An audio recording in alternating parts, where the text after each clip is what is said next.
네, 여러분 안녕하십니까. 12월 2일 월요일입니다. 12월 들어 처음 첫날 인사드리겠습니다. 마켓나우 1부 시작하겠습니다. 임종일입니다. 네, 고은별입니다. 12월이 찾아오면서 이제는 산타랠리를 조심스럽게 기대하시는 분들도 계실 것 같습니다. 사실 지난달 우리 시장 또 3.9%가량 하락하면서 지속적인 증시의 하락세가 이어지고 그렇죠. 있는데요. 통계적으로 보게 됐을 때 12월에 산타랠리를 차지했던 비율이 5년 중에 한 4년 정도라고 합니다. 네. 그만큼 확률적으로 산타랠리가 찾아올 가능성이 큰데요.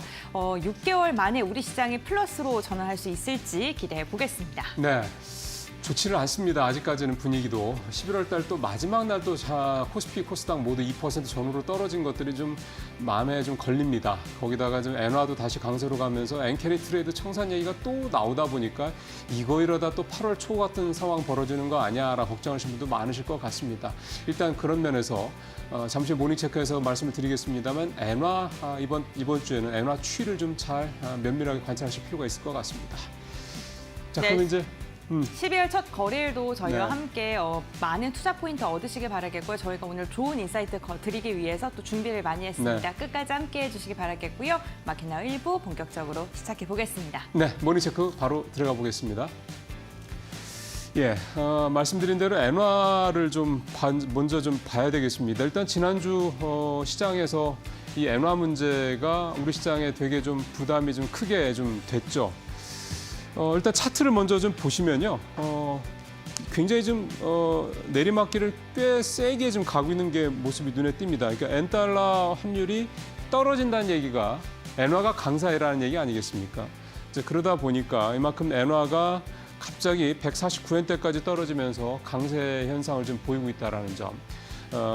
상대적으로 이것 때문에 사실은 이제 원달러 환율도 좀 1,400원대 안 넘고 1,300원대, 1,390원대에서 있긴 합니다만 어쨌든 엔화가 이렇게 자꾸 강세를 보이게 될 경우 항상 걱정되는 게 엔캐리 트레이드 청산 문제죠.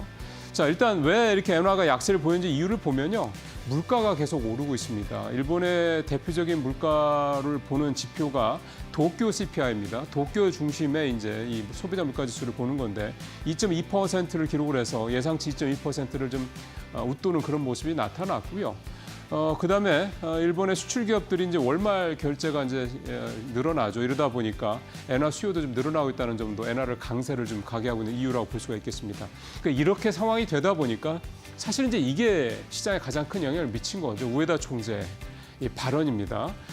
금리 인상이 가까워지고 있다. 그러니까 이 얘기가 12월 달에 이제 일본 통화정책 회의가 있고 1월 달에도 있고 한데 우리는 이제 지난달 11월로 끝났습니다만 12월 달이든 그러니까 올해가 아니더라도 내년 1월에는 일본 중앙은행이 금리를 또 올릴 수도 있다. 이렇게 이제 시장에서 해석이 된 게 이렇게 엔화를 강세로 끌어내렸다. 강세로 끌어올렸다. 가장 큰 이유다. 이렇게 좀 볼 수가 있겠습니다.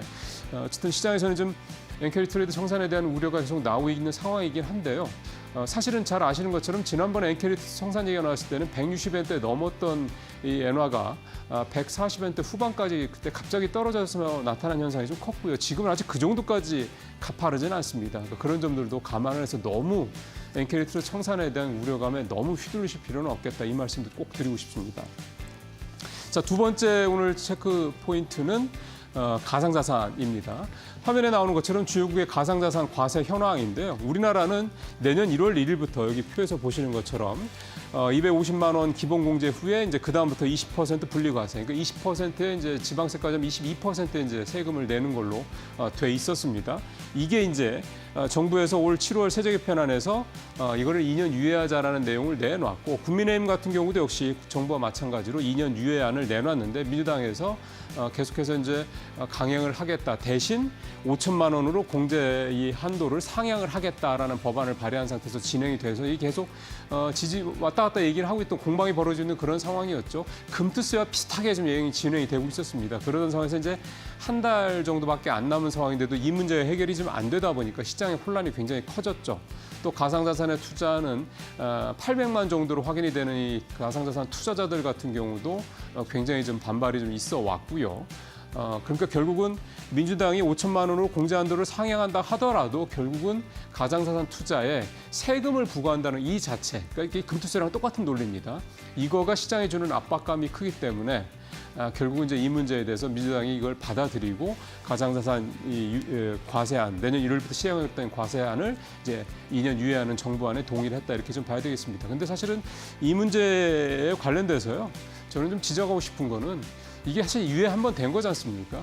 근데 지난 2년 동안 뭘 했나 싶은 생각이 좀 듭니다. 그러니까 가상자산이라는 부분에 대해서 어쨌든 감독당국이 그다지 썩 그렇게 유쾌하게 생각하지 않고 있는 제도권으로 가상자산을 끌어들이는 부분에 대해서 그다지 이렇게 긍정적으로 보고 있지 않다라는 점이 그동안 2년 동안 아무런 준비를 안 하고 있었다는 것에 그대로 반영되고 있다는 생각이 좀 드는데요. 2년 뒤에 가상자산에 대한 과세를 하냐 마느냐 물론 뭐 중요한 문제긴 합니다만 감독당국에서 도대체 이런 새로운 어떤 투자 자산에 대해서 이런 식으로 계속해서 좀 차일피일 미루는 방식은 이제는 좀 빨리 끊어내야 되겠다 이런 부분도 좀 생각을 좀 해보게 됩니다. 자 마지막으로 국민연금 올해 투자와 관련된 얘기들 좀 해보도록 하겠습니다. 1월 달에서 9월 달까지 즉 올해 3분기까지 국민연금의 이 투자 성적표가 나왔는데요. 굉장히 좋습니다. 수익률이 9.1%를 기록했고요. 운용 수익금만 거의 100조 원에 달할 정도로 좋은 어떤 운용 수익을 냈습니다.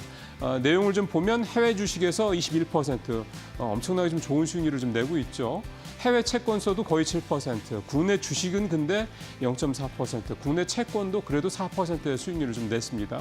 그러니까 국내 주식이 뭐 마이너스만 아닐 뿐이지 굉장히 좀 거의 뭐 수익을 못 냈다고 봐야 되는 반면에 이제 해외 주식이나 채권 쪽에서는 굉장히 수익이 좋았다 이렇게 좀 볼 수가 있는 건데요. 여기 보면 이제 이게 중요하죠. 지금 국민연금이 국내 주식 투자 비중이 전체 운용의 자산의 12.7%가 되거든요. 국민연금이 계속해서 이제 국내 주식 비중을 줄인다는 얘기는 이제 뭐 여러분들 잘 알고 계시는 내용이긴 합니다만 이게 딜레마입니다. 국내 주식 비중을 늘리고 일부에서 나오는 것처럼 이렇게 우리 주식시장 안 좋을 때 국민연금이 안전판 역할을 해줘야 된다라고 여론 뭐 틀린 말은 아니긴 합니다만 만약에 그렇게 했을 경우 수익률이 떨어지면 또 굉장히 또 많은 또 비난을 받을 겁니다.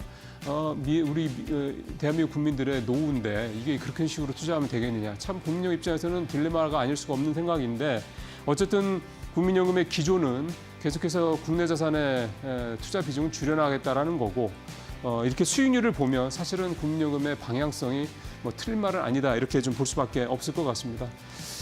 자, 국민연금이 참 잘해도 욕을 먹고 못해도 욕을 먹는 그런 상황이 좀 됐습니다. 어쨌든 중요한 거는 우리 노후가 상당히 중요하다는 부분. 이러면서 국민연금의 향후 방향성만큼은 사실은 이런저런 말은 많지만 결국 계속 가야 될 방향이다. 이렇게 좀 말씀드리고 싶습니다. 모닝체크 마치겠습니다.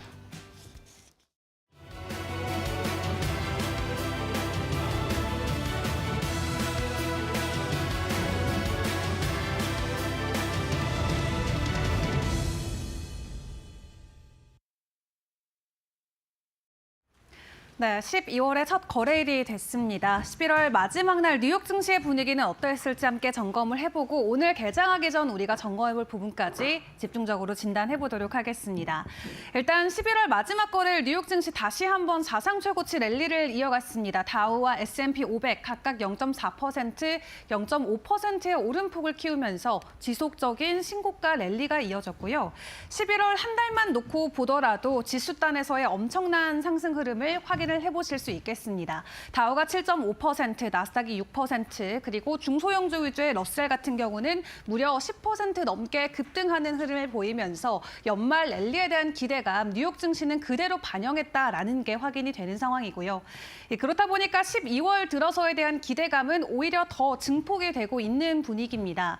보통 연말까지 상승할 여력이 남아있다라는 것에 지금 월가에서는 모두 입을 모아 이야기를 하고 있는데 에버코어의 한 기술 전략가 같은 경우는 S&P 500 지수 연말에 6,300까지 추가적으로 오를 수 있다라고 전망을 하고 있고요.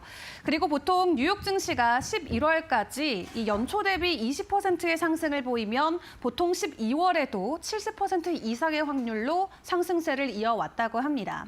대표적으로 S&P 500 같은 경우는 연초 대비 지금 27%나 지수단에서의 상승 흐름을 이어오고 있기 때문에 12월의 추가 상승에 대한 기대감 충분히 가져갈 수 있다. 있다라는 평가가 나오고 있고요. 다만 워낙 고점에 대한 우려감이라던가 이 증시 안에서의 변곡점이 다가올 수 있기 때문에 변동성이 커질 수 있는 부분은 하나의 리스크로 잘 생각을 해보셔야 될 것 같습니다. 특히 트럼프 당선인의 취임 당일인 1월 20일 전에 고점이 나올 수 있다라는 전망도 있는 만큼 일단 12월까지는 산타 랠리, 상승 랠리에 대한 기대감이 있지만 1월 들어서 변동성이 커질 수 있는 부분을 꼭 주의를 해보시는 게 중요할 것 같고요. 그렇다 보니까 국내에서는 과연 산타 랠리가 올 수 있을지 또 고민하시는 분들 많이 계실 것 같습니다. 국내 증시에 대한 평가도 함께 확인을 해보도록 할 텐데요.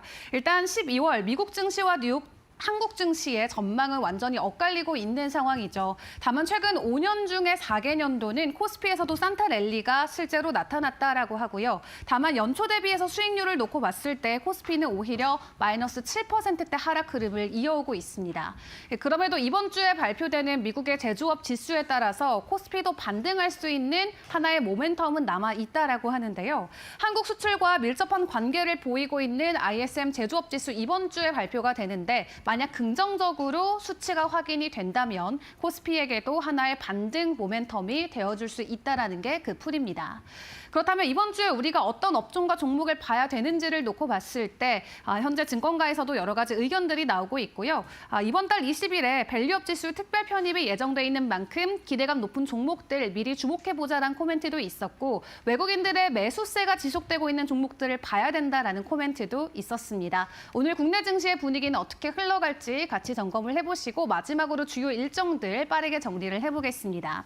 이번 주에는 미국에서 여러 가지 경제 지표들이 대거 발표가 됩니다. 그중에서도 가장 중요한 키포인트는 고용 쪽의 데이터가 될 것 같고요. 구인 이직 보고서뿐만 아니라 11월에 대한 고용 보고서까지도 금요일에 나오게 되기 때문에 12월 FOMC에 대한 중요한 키포인트가 될 수 있는 고용 쪽의 데이터들 이번 주에 꼭 주목을 해보시는 게 중요할 것 같습니다.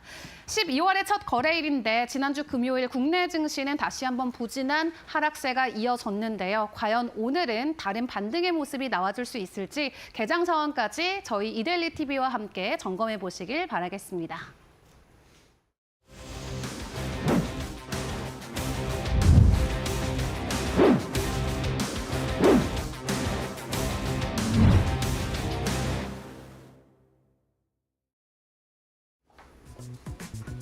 여당과 야당 의원들이 앞다투어 토큰증권 법안을 발의하며 정치권이 토큰증권 발행 법제화에 속도를 내고 있습니다. 이로 인해 367조 규모 시장으로 성장이 기대되는 토큰 증권 시장에 대한 기대감도 커지고 있는 상황인데요. 은행권 역시나 관련 사업에 적극 나서고 있는 가운데 12월 토큰 증권 시장을 봐야 될 때일까요? 지금부터 알아보시죠.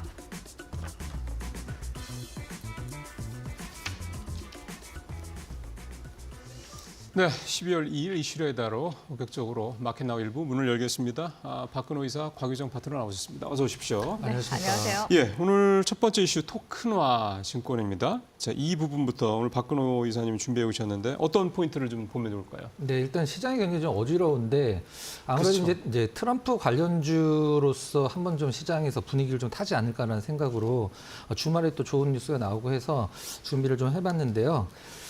일단 뭐 몇 가지 좀 이슈가 있는데 그 부분 좀 말씀드리도록 하겠습니다. 트럼프 지금 당선인이죠. 당선인이 항상 입버릇처럼 얘기하는 게 나는 크립토 프레지던트다라고 얘기를 하고 다니거든요. 이런 분은 이제 자산의 디지털화를 굉장히 좀 좋아하는 분인 것 같은데 트럼프 당선인이 최근에 이제 언론에서 이런 얘기를 했었죠.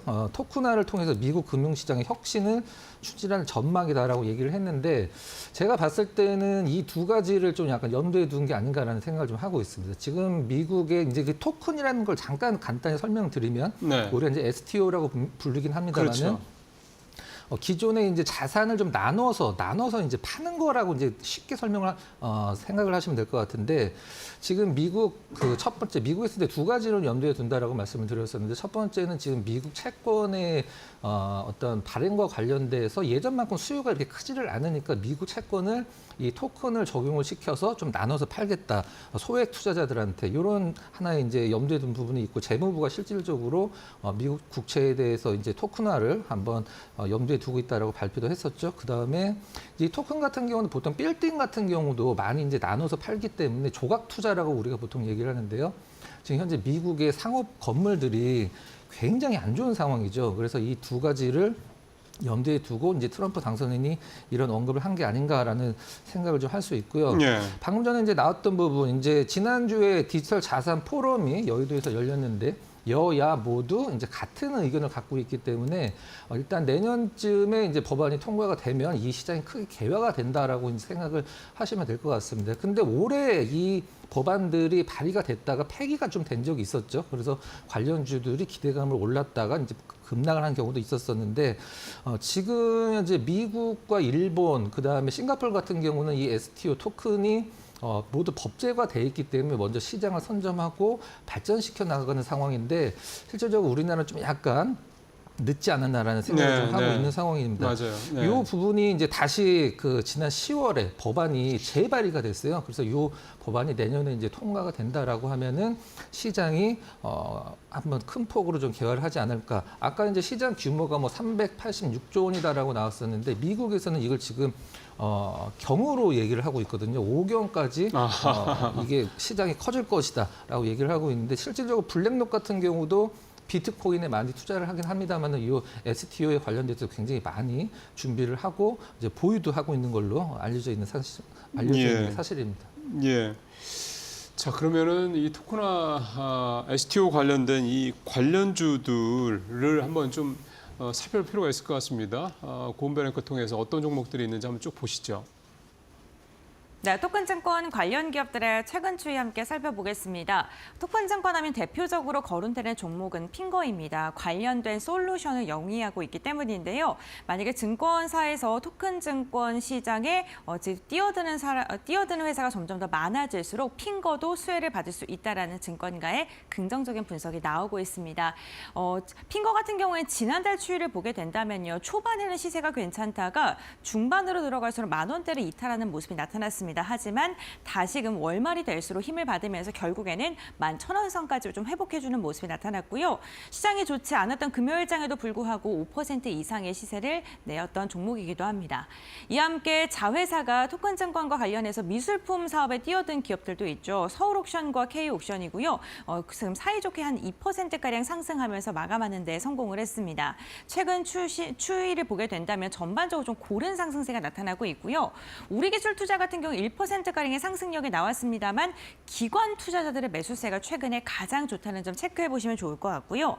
예스24 같은 경우 0.5%가량 하락했는데 아무래도 10월 달이었죠. 이 한강 모멘텀을 안고 상한가에 2번 안착한 다음에 차익 매도 물량, 테마성 종목으로 엮이면서 매도 물량이 조금 나왔고요. 이로 인해 좀 흔들리는 모습이 나타났습니다. 토큰 증권 같은 경우에는요. 추세를 보게 된다면 종목별로 좀 상이한 움직임이 나타나고 있고요. 그 가운데에서도 비트코인 그리고 가상화폐와 관련되는 종목군들을 중심으로는 최근에 꾸준한 시세를 내고 있는 것으로 확인되고 있습니다. 그렇다면 토큰 증권 관련 기업들 가운데 실질적으로 우리가 이득을 볼 만한, 눈여겨볼 만한 종목은 어떤 게 있을까요? 지금부터 알아보시죠. 예, 조금 이제 좁혀지셨죠. 어떤 관련주들이 이 STO 쪽 관련돼서 있는지. 그러니까 이제 옥션주들이 2개가 들어가 있고, 그 다음에 코인 관련주 우리기술투자 같은 이런 회사도 좀 들어가 있고, 그 다음에 핑거 이런 회사도 있습니다. 자, 그럼 두 분께서는 이제 이 STO 관련주 중에서 어떤 종목을 좀 보고 계시는지 한 말씀 들어보겠습니다. 먼저 박 대표님은 어떤 보세요? 방금 이제 언급이 된 핑거라든가 아니면은 우리가 뭐 갤럭시야, 머니트리 이런 기업들이 이제 그동안은 STO 관련주로 글쎄요. 많이 관심 좀 받았었는데요. 이게 이제 법제화가 되고 제도화 속으로 들어간다라고 하면 실질적으로는 제가 봤을 땐 증권주들이 가장 큰 좀 그 수혜를 받지 않을까라고 해서 네. 그 기존에 우리 증권주들 말씀하시는 그렇죠. 거잖아요. 지금은 이제 법제화가 안 됐기 때문에 이런 플랫폼 기업들이 이제 거래를 하고 있는데 제도화가 안 됐는데 어떻게 거래가 할 수 있지라고 생각을 하실 수도 있긴 합니다만 금융혁신 지원 특별법으로 인해서 지금 거래가 가능하지만 이게 아직 제도화된 건 아니거든요. 그렇죠, 그래서 그렇죠. 제도화가 된다라고 하면 뭐가 달라지냐면 발행도 증권사가 하고 거래도 증권사에서 하기 때문에 증권사를 좀 약간 눈여겨볼 필요성이 있다라고 생각을 하는데요. 방금 나온 핑거 같은 경우도 마찬가지고 이제 국내 부동산 조각 투자 1호 플랫폼이라고 할 수 있는 까사라는 기업을 좀 약간 염두에 둬서 대신증권을 좀 픽을 좀 해봤는데요. 이 카사 같은 경우는 말씀드렸듯이 국내에서 이제 부동산 조각 투자 어떤 건물이 있다라고 하면 그러니까 예를 들면 이제 어떤 건물이 있으면 내가 그 건물의 주인이 이 건물을 팔겠다라고 하면 신탁사한테 팔아달라고 네. 얘기를 하면 그 카사가 이제 신탁사가 되는 거고요. 카사는 DABS라는 것을 이제 발행을 합니다. DABS가 뭐냐면 앞에 D자를 빼면 사실 ABS라는 건 우리가 많이 들어봤던 단어거든요. 자산유동화증권 얘기하는 거죠? 그렇죠. 자산유동화 증권이라고 얘기도 하고 자산담보부 채권이라고 얘기도 하는데 예, 예. 그 앞에 이제 디지털에 D자를 붙여갖고 그렇군요.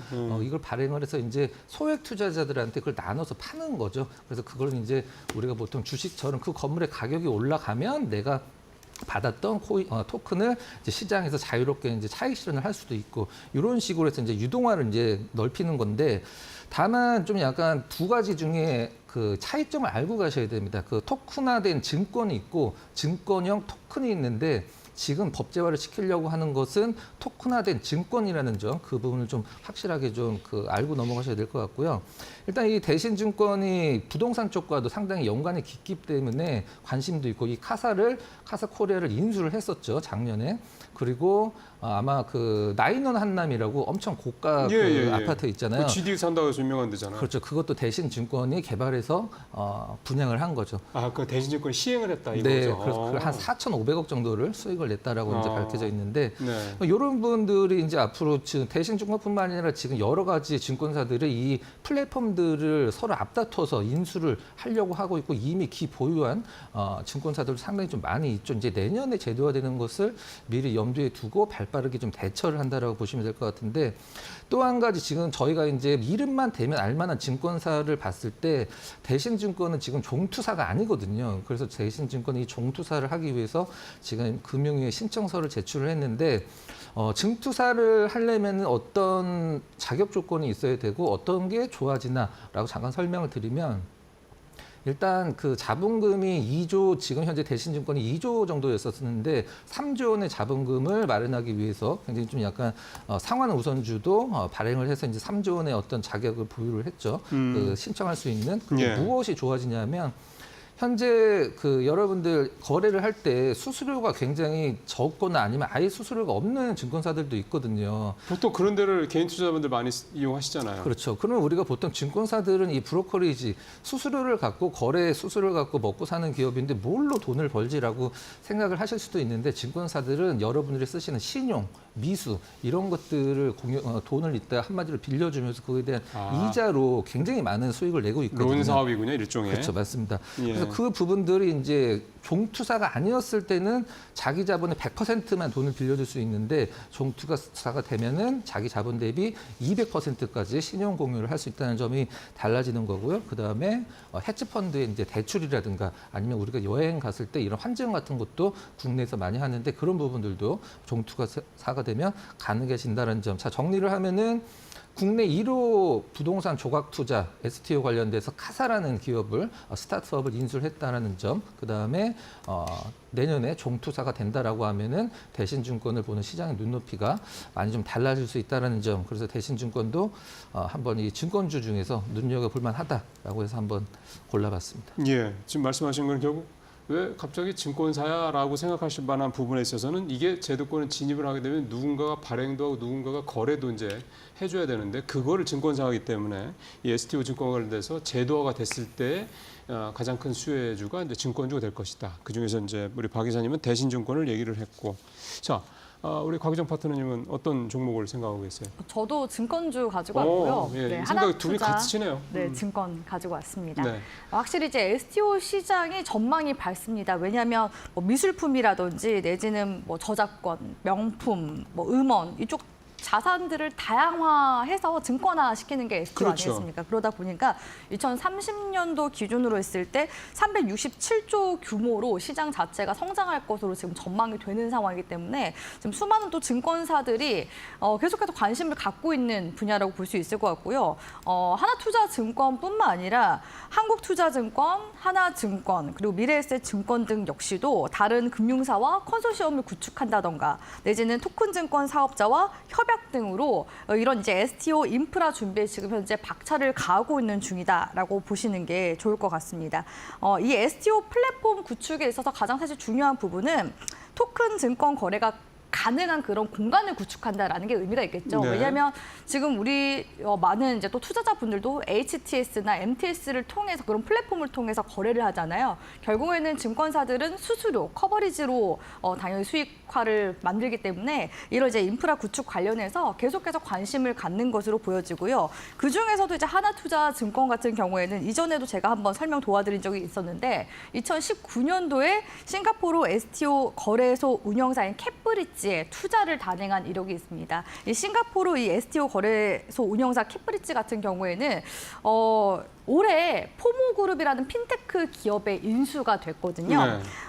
캣브릿지 그룹의 자회사인 이제 캣브릿지와 원 익스체인지를 이제 인수를 이제 당하게 됐는데 결국에는 싱가포르 쪽에서도 지금 계속해서 이 STO 싱가포르 하면은 금융의 또 중심 국가 아니겠습니까? 그렇죠. 그런 곳에서 먼저 이렇게 관심을 갖고 STO 쪽에 계속 투자를 단행한다거나 인수합병하는 이런 과정 속에서 지금 하나투자증권도 같이 함께 지금 그 궤를 같이 가고 있기 때문에 관심을 갖는 게 중요하다고 보여지고요. 하나투자증권뿐만 아니라 한화자산운용 쪽에서도 2020년도 그리고 2021년도 싱가포르 STO 플랫폼인 ADDX 이제 아이스탁스라고 불리는데요. 이쪽에도 투자를 단행한 이력도 있습니다. 그리고 하나 시스템 역시도 마찬가지거든요. 지난 2021년도 두나무 계열사인 람다 256에 무려 이제 100억 원대 가량을 투자를 했습니다. 이처럼 이제 하나투자증권이 기존에 이제 두나무 쪽에 투자를 해서 비트코인 관련주로도 알려져 있지만 지금 이제 STO 쪽으로도 계속해서 투자를 단행한 이런 이력들이 시장에서 부각이 되고 있기 때문에 테마성 움직임도 같이 보이는 그런 종목이라고 볼 수 있을 것 같고요. 실제로 이제 하나투자증권 이제 주가 움직임 보시면 최근 변동성이 굉장히 좀 크게 나타나고 있는 중이기도 합니다. 요즘에 비트코인 시세도 계속 올라가고 있잖아요. 비트코인 네. 시세가 어느 정도 또 의미 있는 구간들을 계속해서 지나칠 때마다 거의 1,000만 원 단위로 올라갈 때마다 주가 변동성이 또 커지는 모습도 나와주고 있어서 최근에 비트코인 시장이 부각될 때 또 STO 시장 같이 함께 이슈가 나올 때 하나투자증권은 우리 시청자분들이 우선적으로 계속 흐름을 트레이딩 관점에서 보시면 좋을 것 같고요. 현재 구간에서는 이제 헤드앤숄더에 해당하는 구간이 4,000원 구간인데 단기적으로도 4,000원 구간대 기준으로 해서 트레이딩 전략 잡아갈 수 있기 때문에 하나투자증권 저는 가지고 와봤습니다. 그러게요. 하나투자증권은 또 그동안에 비트코인 관련주로 해서 우리 곽 파트너님도 한번 말씀하신 적도 있고 그래서 뭐 따지고 보면 이제 효재가 두 가지가 있는 재료가 두 가지가 있는 그런 내용이 증권 회사가 되기도 하겠습니다. 자, 첫 번째로 이제 STO 관련주 살펴봤고요. 두 번째 이슈로 넘어가겠습니다. 트럼프 2기 행정부에서 우주항공과 함께 로봇 산업 성장이 본격화될 것이라는 기대감이 커지면서 로봇주가 주목받고 있습니다. 국내 기업 가운데서는 현대자동차와 기아가 착용하는 것만으로도 작업자의 능률을 올리고 근골격계 부담을 낮춰주는 웨어러블 로봇을 개발했고요. 포스코홀딩스는 로봇 기업인 뉴로메카에 지분을 투자해 생산 자동화 등에 나서고 있습니다. 국내 기업들도 속속 성과를 들려주고 있는 로봇 산업. 길게 밀렸던 만큼 상승파등도 크게 나타날까요? 지금부터 알아보시죠. 자, 오늘 두 번째 이슈는 로봇 관련주입니다. 사실은 트럼프 당선 이후에 로봇 얘기가 하여간 꾸준히 나오고 있습니다. 아무래도 이 머스크 때문에 그런 부분도 좀 있긴 할 텐데요. 자, 오늘 로봇주 얘기를 좀 종합적으로 한번 좀 다뤄보겠습니다. 우리 곽 파트너님 어떤 포인트를 갖고 계십니까? 일단 최근에 그 일부 로봇 관련 종목들이 지난 지금 11월 사이에 한 달 동안 주가 반등세가 나오고 있는 기업들이 꽤 있어서 네네. 관심을 좀 가져보고 있는데요. 최근에 또 나온 이슈들 보니까 이제 로봇 관련해서 우리나라가 이 로봇의 상용화 지수를 가리키는 로봇 밀도에서 세계 1위에 등극했다고 하더라고요. 사실 이제 기존의 로봇이라고 하면은 산업용 로봇에 이제 국한되어 있는 사실은 그렇죠. 측면이 많습니다. 네. 거기서 이제 산업용 로봇에서 파생되는 게 이제 협동용 로봇이라고 볼 수가 있고 네. 그 다음에 이제 더 나아가면은 휴머노이드라든지 또 착용을 할 수 있는 웨어러블 그 로봇을 들 수가 있거든요. 그래서 관련해서 지금 최근에 이슈가 계속 나오고 있는데 한국의 로봇 밀도가 2018년도 이후로 매년 평균적으로 5%씩 증가하고 있다고 하더라고요. 우리나라 같은 경우는 사실 휴머노이드 분야에서는 기존에 이제 레인보우 로보틱스의 창업 창업자인 이제 카이스트 쪽에서 휴보라는 로봇을 만듦으로써 약간 좀 선두를 해나가는 그런 측면이 있었는데 그 사이 이제 주춤한 사이에 미국과 중국이 좀 치고 올라가는 그런 부분들이 있었고 특히나 지금 최근 같은 경우에는 테슬라의 그 휴머노이드 로봇인 옵티머스가 좀 더 부각이 된 측면이 있긴 합니다.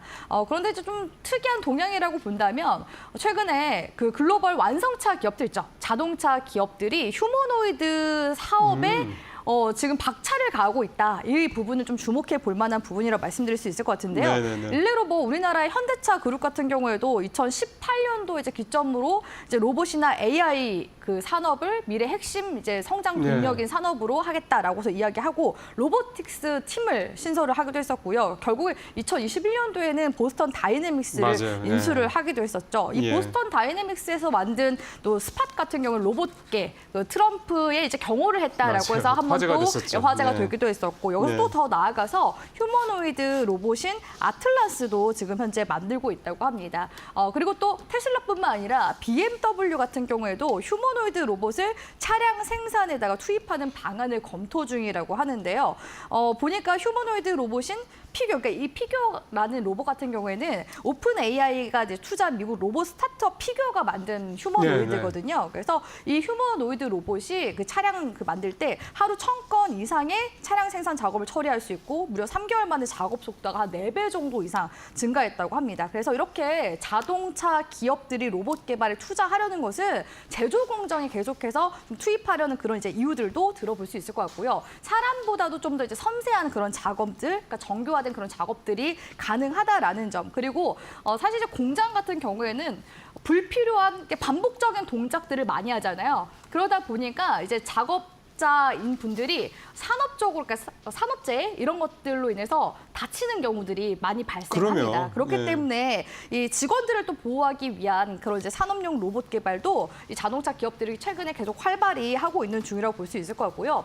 휴머노이드 시장 같은 경우는 전망치가 워낙 좋죠. 지난해 같은 경우는 3조 원대 수준이었지만 2032년도에는 약 거의 100조 가까이 성장세가 기대가 되는 그런 이제 시장이라고 보여지고요. 이제는 그 로봇이 산업화에서 가정용으로도 지금 계속 변화하고 있는 중이라고 볼 수 있거든요. 메타 같은 경우에도 지난달에 AI용 촉각 센서인 디지트 360을 상용화하겠다라고 해서 차세대 이제 로봇손을 또 개발을 한다거나 내지는 이제 가정용 목적으로 도입되는 시기가 빠르면 2028년도로 지금 내다보는 견해들도 있고 그 테슬라 일론 머스크 CEO 역시도 향후에는 이제 사람들이 1인 1 핸드폰처럼 1인 1 로봇을 가지고 다니는 그런 시대가 도래할 것이다라고서 밝힌 만큼 계속해서 이제 앞으로 2035년도에는 휴머노이드 전체적인 시장에서 62%가 가족용이 차지할 것이라는 또 전망치도 나오고 있기 때문에 복합적으로 우리 시청자분들 계속해서 로봇 산업에 대해서 꾸준한 관심을 가져볼 만한 그런 섹터라고 보고 있습니다.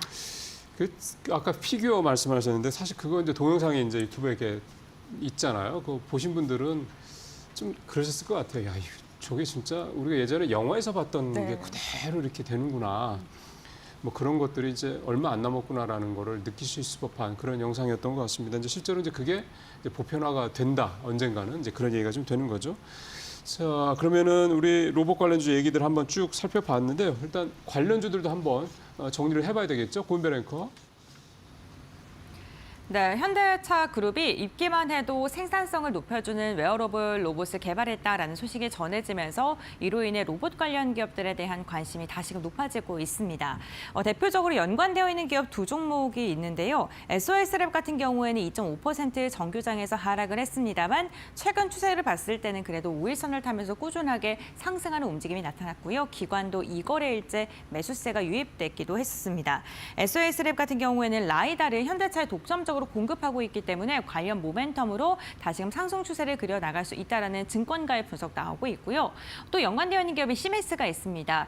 시메스 같은 경우에는 3%가량 상승하면서 SOS랩과 사뭇 다른 움직임이 금요일장에 나타났었는데 사실 10월 24일 시장에 상장한 신규 새내기주이고요. 공모가가 3만 원이었습니다. 아직도 공모가를 밑도는 움직임이 나타나고 있습니다만 금요일장 봤을 땐 2만 원 선을 터치해주려는 움직임이 확인이 됐었고요. 레인보우 로보틱스 같은 경우에 삼성이 좀 관심을 두고 있다, 투자를 했다라는 소식이 전해지면서 가장 크게 상승했던 대표적인 로봇주이기도 하죠. 지난달만 보게 됐을 때 지난달 초에 11만 원대였다가 15만 원을 회복하면서 종가를 체결하는 데 성공을 했습니다. 로보티즈 같은 경우에 LG와 협업을 하고 있고요. 두산 로보틱스 역시나 7%가량 하락하면서 21선과 61선이 붕괴되긴 했습니다만 금요일을 제외하고 지난달 추이를 봤을 땐 긍정적이었습니다. 여기에 포스코홀딩스 같은 경우에 뉴로메카에 투자를 하겠다라는 소식도 전해지면서 국내 대기업들이 로봇 시장에 속속들이 지금 참여하고 있는 그런 모습이 포착이 되고 있는 상황입니다. 증권가에서는 로봇 시장 커지긴 할 건데 지금 개화를 했기 때문에 실적이 가시권에 있는 기업들을 잘 선별해서 접근해야 된다라고 투자 제언을 하기도 했는데요. 그렇다면 로봇 관련 기업들 가운데 우리가 눈여겨볼 종목은 어떤 게 있을까요? 지금부터 알아보시죠. 자, 이제 앞서 쭉 정리를 하셨는데 이 중에서 이제 어떤 데를 좀 눈여겨봐야 될지 두 분 말씀 좀 듣겠습니다. 자, 먼저 곽유정 파트너님은 어떤 종목을 먼저 보세요? 네, 휴머노이드 하면은 저는 단연 이제 레인보우 로보틱스 떠올라서 가지고 왔는데요. 네. 일단 레인보우 로보틱스 같은 경우에는 삼성 쪽에서 향후 이제 지분을 59.94%까지 확보할 수 있는 콜옵션 계약을 맺었다라는 점에서 기존에 이제 삼성 관련된 또 수혜주로도 한번 부각이 된 그렇죠. 적이 있었고, 그리고 앞서 말씀드렸다시피 이족 보행 로봇인 그 휴머노이드 로봇 휴보를 개발한 카이스트 연구진이 창업한 회사라고 볼 수가 있을 것 같습니다. 삼성전자 쪽에서 이제 차세대 먹거리로 뭐 다양한 이제 산업 분야를 아우르고 있지만 로봇 역시도 마찬가지로 볼 수 있을 것 같은데요. 삼성전자 로봇 사업팀이 2021년도 이제 태스크포스로 이제 격상이 됐었다가 약 2년 6개월 만에 해체가 됐습니다. 네. 대신에 이제 이런 휴머노이드 로봇을 만드는 이런 기업들에 계속해서 좀 투자를 늘려나갈 것이다라는 그런 전망치들은 계속해서 나오고 있는 중이거든요. 실제로 이제 태스크포스는 해체가 되기도 했지만 레인보우 로보틱스에 이어서 올해 1월에는 투자 전문 자회사 삼성 네스트를 통해서 휴머노이드 로봇 스타트업인 노르웨이 그 이렉스 테크놀로지스에 이제 투자를 하기도 했었고요. 그리고 또한 그 지금 이 휴머노이드 로봇을 만들고 있는 레인보우 로보틱스가 원래 이르면은 연내 차세대 휴머노이드 로봇을 발표를 하기로 했었는데 아직까지 발표가 나오진 않았어요. 그럼에도 불구하고 이런 이제 모멘텀이 내년까지 그러면은 좀 연장이 될 수 있는 부분이잖아요. 그래서 차세대 그런 휴머노이드 로봇에 대한 발표 기대감도 여전히 가져가고 있고, 최근에 나오고 있는 뉴스 기사들 보면은 도요타 공장에 바퀴 구동형 휴머노이드 로봇을 공급한다라는 이슈가 지난 또 10월 달에 들어오기도 했었거든요. 근데 이 로봇 같은 경우에는 지금 삼성전자 쪽에서도 반도체 공정에 유독 물질이 좀 많이 발생하는 그런 그렇죠. 곳에서도 휴머노이드 로봇을 투입하기 위해서 이미 지금 또 테스트를 진행을 하고 있는 중이에요. 그래서 2030년까지 반도체 무인 공정을 구현하기 위해서 계속 로봇 연구도 하고 있고, 이런 레인보우 로보틱스의 이런 휴머노이드라든지 이동형 양팔 로봇을 여러 대 구입해서 지금 현재 방안들을 계속해서 고심해 나가고 있기 때문에 삼성 관련된 모멘텀도 살아있다고 볼 수 있을 것 같고요. 지금 일론 머스크 같은 경우에는 자율주행이나 전기차, 더 나가서 스페이스 X 이런 이제 우주항공 분야로 계속해서 진출하기 위해서 계속 투자를 단행하고 있는 중이잖아요. 그렇죠. 레인보우 로보틱스 역시도 지금 휴머노이드라는 그런 로봇의 원천 기술을 바탕으로 해서 우주 사업도 본격적으로 도전한다라는 최근에 관련 이슈도 나온 만큼 이제는 로봇과 우주까지 같이 함께 아우르는 그런 이제 기업으로 앞으로 성장이 좀 기대가 되는 만큼 레인보우 로보틱스 두고 보셨으면 좋겠고요. 최근에 11월 기점으로 해서 한 달 정도 상승세 나왔는데 추가적인 상승이 더 이어지는지 귀추를 우리 시청자분들이 주목해 보셨으면 좋겠습니다. 예, 이제 로봇은 정말 가정용까지 생각하고 그다음에 이제 우주까지 생각을 한다고 그러면 정말 확실히 이제 용도가 정말 무궁무진하겠다. 그리고 이게 현실화되고 있다는 거를 충분히 좀 예상을 좀 해볼 수가 있을 것 같습니다. 그만큼 용처가 좀 커진다 이런 얘기가 되는 거죠. 자, 우리 이제 마지막으로 박근호 이사님은 어떤 종목 보시고 계세요? 시간 너무 짧게 주시는 거 아니에요? 그래도 2분 드리겠습니다. 네, 알겠습니다. 저는 사실 이런 생각을 좀 해봤어요. 휴머노이드 로봇이 왜 필요하지라고 생각을 해봤습니다. 우리가 로봇에서 일을 시킬 거면 문어처럼 다리가 많이 만들면 더 효율적일 텐데 팔도 한 10개쯤 그렇죠. 되고. 굳이 왜 이거를 인간형으로 만들어야 되는지 저는 개인적으로 좀 약간 의문이 있는데, 아무튼 제가 오늘 고른 기업은 SPG인데요. 방금 이제 우리 곽 파트너께서도 말씀하셨듯이 이 레인보우나 뭐 두산 로보틱스나 이런 기업들이 뭐 시장을 선도하고 있긴 합니다만 실질적으로 수익이 나지는 않죠. 그래서 그렇죠. 그렇죠. 우리가 이제 배터리 이제 붐이 일었을 때, 2차 전지 붐이 일었을 때 가장 각광을 받았던 것은 2차 전지 소재 쪽에서 양극재거든요. 근데 그 이유는 뭐냐면 양극재가 배터리에서 차지하는 비중이 가장 크기 때문인데 이 로봇에서 가장 많은 비중을 차지하는 게 관절이거든요. 그 관절을 만드는 이제 감속기라고 보통 얘기하는데 SPG를 좀 골라봤고요. 일단은 뭐 지금 실질적으로 수익이 나는 기업이고 이제 뭐 로봇도 로봇이지만 우리가 이제 가전에 쓰이는 국내 가전에 쓰이는 모터는 거의 다 SPG가 만든다고 보시면 될 것 같습니다. 우리 여러분들 극장 가셔서 4D 영화 보실 때 의자 막 움직이잖아요. 그것도 SPG가 만드는 겁니다. 네. 일단 이런 여러 이제 수익 단위나 이런 거로 봤을 때 로봇주가 갈 때는 약간 좀 느리긴 하지만 감속기도 같이 가기 때문에 감속기 기업 SPG도 함께 좀 살펴볼 필요성이 있어서 말씀드렸습니다. 어떠세요? 이 회사 주가나 뭐 차트나 이런 거 뭐 한 1분 정도 짧게 말씀해 네, 주시면. 차트 잠깐 좀 보도록 할까요? 네. 이제 로봇주들이 움직이면 사실 SPG 같은 경우는 느리긴 하지만 굉장히 좀 차분하게 우상향하는 모습을 좀 보여주고 있는데요. 그러게요. 차분하네요. 네. 과거에 비해서는 과거에 이제 몇백억 대였었을 때 미국에서 한 1,500억 정도 인수를 하겠다라고 얘기도 나왔었던 굉장히 높은 기술력을 갖고 있는 기업인데 SPG가 이제 모터도 만들긴 합니다만 로봇에 들어가는 SH 감속기 그게 바로 우리가 아는 로봇에 들어가는 협동 로봇에 들어가는 감속기고요. 그다음에 SRH 같은 경우는 우리가 이제 무거운 거 날리는 산업용 로봇에 들어가는 건데 차트적으로 봤을 때는 우리가 보통 하반 경직성을 갖췄다라고 얘기를 하죠. 지금 한 2만 원대 이하로는 웬만하면 좀 빠지지 않는 느낌이고 제가 지금 최근에 우리나라 기업들 중에 관심 있게 봐야 되는 차트는 뭐냐면 지난 8월 초에 그 2번 연속 초급락이 나왔을 때 엔캐리 트레이딩 관련돼서 그 부분들을 극복을 했느냐가 안 했느냐가 지금 중요하거든요. 우리나라 기업들 지금 95%는 그 밑에 있습니다. 두 번째 급락 저점 밑에 있는데 SPG 같은 경우는 일단은 첫 번째 급락을 좀 극복하려는 느낌을 봤을 때 시장에서 일단은 하반 경직성과 어떤 상승 위쪽으로 가격대는 좀 열어놓을 필요성이 있다라고 보여져서 최근에 뭐 외국인들은 좀 팔고 있긴 합니다만은 기관 수급은 나쁘지 않은 편이에요. 그래서 뭐 지금 SPG를 꼭 담아야 된다라기보다는 로봇 관련주가 있을 때는 나는 아무래도 적자 기업보다는 좀 수익 나는 기업들이 더 좋다라고 하시는 분들 한번 살펴볼 필요성이 있다 이렇게 말씀드리도록 하겠습니다. 자, 마지막으로 SPG까지 이제 로봇 그 안에 들어가는 감속기 그다음에 모터를 만드는 회사 말씀까지 드렸습니다. 오늘 두 분 말씀 잘 들었습니다. 고맙습니다.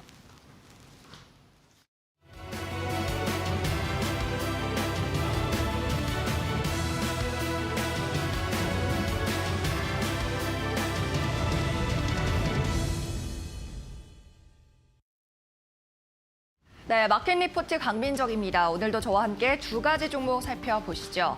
먼저 IBK투자증권에서 발간한 롯데 관광개발 관련 리포트입니다. 제목에 3분기 역대급 실적이라고 적었습니다. 이 같은 좋은 실적은 향후에도 이어질 걸로 보이는데요. 먼저 3분기 실적 체크입니다. 매출액 1,400억 원가량 나왔고 영업이익은 220억 원을 기록했습니다. 주요한 원인은 중국인 관광객 수가 회복된 점이었죠. 이렇게 방문객이 많아지면서 카지노에 칩스를 구입한 총액을 의미하는 드랍액도 증가했습니다. 호텔 사업부 같은 경우에는 투숙률이 확대됐는데요. 3분기 성수기이기도 했지만 카지노 방문객이 많아지면서 실적에 도움을 줬습니다. 마지막 여행 사업부 같은 경우에는 상품군을 강화하려는 노력이 있었습니다. 크루즈, 전세선 그리고 유럽 프리미엄 상품 판매 노력 등이었죠. 목표 주가는 따로 매기지 않았고요. 투자 의견은 매수 유지했는데요. 다음 장 더 자세히 살펴보겠습니다. 먼저 카지노 드랍액부터 살펴보겠습니다. 지난 3분기에 역대 최대 수준의 드랍액을 기록했습니다. 카지노 방문객들이 게임을 하기 위해 구입하는 칩스의 총액을 의미하는 게 이 드랍액인데요. 지난 3분기 4,760억 원을 기록하면서 역대 최고치를 갈아치웠죠. 이 같은 좋은 실적이 3분기가 물론 성수기이기도 했지만 4분기에도 수치가 이어지고 있다는 점에 더 주목할 만합니다. 가장 의미가 있는 부분은 카지노 방문객이 3만 4천 명에서 3만 7천 명으로 증가했다는 건데 펀더멘탈적으로 구조적인 개선이 이루어졌다는 걸 의미하죠. 이 같은 좋은 실적은 계속 지속될 것으로 예견됩니다. 항공 노선과 직항 노선이 확대되고 있다는 점을 가장 큰 투자 포인트로 들었습니다. 제주에 취항하는 직항 노선이 점점 더 많아지고 있고요. 또 중국 외 취항지도 늘어나고 있습니다. 이렇다 보니 중국에 꼭 의존하지 않더라도 계속 외국인 입국액이 증가할 수 있는 환경이 마련됐다는 겁니다. 무비자에 따른 관광지 매력도는 덤이고요. 또 호텔 사업부 같은 경우에는 수익성이 개선되고 있습니다. 향후에도 이 같은 흐름은 지속될 것 같습니다. 왜냐하면 제주 내에서 호텔의 공급 자체가 적기 때문에 투숙률 증가세가 지속될 수밖에 없다는 겁니다. 네, 계속해서 다음 리포트도 살펴보도록 하겠습니다. 다음은 게임 대장주죠. NC소프트 유안타증권에서 다뤘습니다. 기대보다 빠른 긍정적 변화라고 제목에 적었는데 실적도 점차 나아지고 있고 비용 절감 노력도 지속하고 있다면서 목표 주가를 상향 조정했습니다. 일단 오늘 12월 5일에 신작 저니 오브 모나크가 글로벌리 출시될 예정입니다. 이미 사전 예약자가 800만 명을 돌파한 상황인데요. 이 저니 오브 모나크는 내년에 나올 기대작 아이온2가 나오기 전까지 신규 매출 공백을 메워주는 역할을 할 것으로 보입니다. 목표 주가는 기존 26만 원이었는데요. 31만 원까지 무려 5만 원 상향 조정했고요. 투자 의견 매수 달았습니다. 다음 장에서 더 자세히 살펴보시죠. 올해 가장 핫했던 신작이죠. TL, 스로넨 리버티의 최근 동시 접속자 수를 파악해 보도록 하겠습니다. 최근에는 10만 명 수준에서 하향 안정화되고 있는 모습이고요.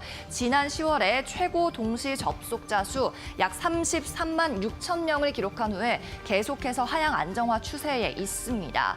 이 TL에 힘입어서 4분기 총 매출은 1,300억 원이 예상되는 상황이고요. TL도 오는 12월 그리고 내년 3월에 대규모 업데이트가 예정이 되어 있는데 무기 추가 등의 업데이트가 진행되면 실적이 한층 더 좋아질 걸로 보입니다. 또 내년 가장 기대작이라고 할 수 있는 아이온2는 순조롭게 개발이 진행 중이고요. 하반기 지체 없이 오픈될 걸로 예상되네요.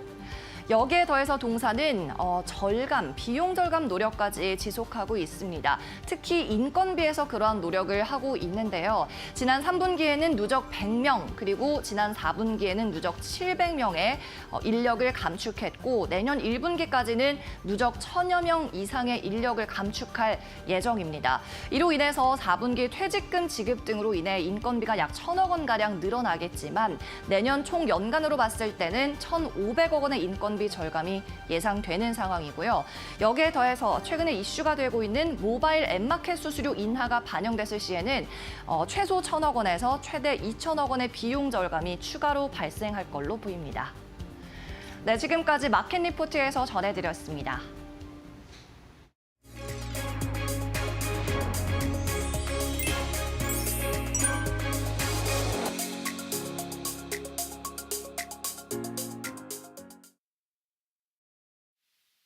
네, 안녕하세요. SK증권 이천지점 서영원 차장입니다. 지난주 미국 증시부터 살펴보면서 오늘 투자 전략 좀 세워보도록 할 텐데요. 미국 증시는 추수감사절 휴일 이후 반장이 거래가 되었습니다. 반장이 거래된 상황에서 상승 마감하는 모습들을 보여줬고 채권금리도 하락하며 채권 가격이 상승하는 흐름들이 이어지면서 마무리가 됐습니다. 연말 쇼핑 시즌답게 월마트라든가 타겟, 코스트코 등이 주요 주가 기업들이 상승하는 모습들이 이어지는 상황이었고요. 특히나 대중 반도체 규제에 대한 부분들이 수위가 예상보다 낮을 것이다라고 전망이 되면서 반도체주들이 미국 시장에서 상승하는 모습을 보였고 최근 한국 증시가 지난 금요일에 하락한 이유는 이러한 이유 때문에 좀 소폭으로 하락한 모습이었습니다.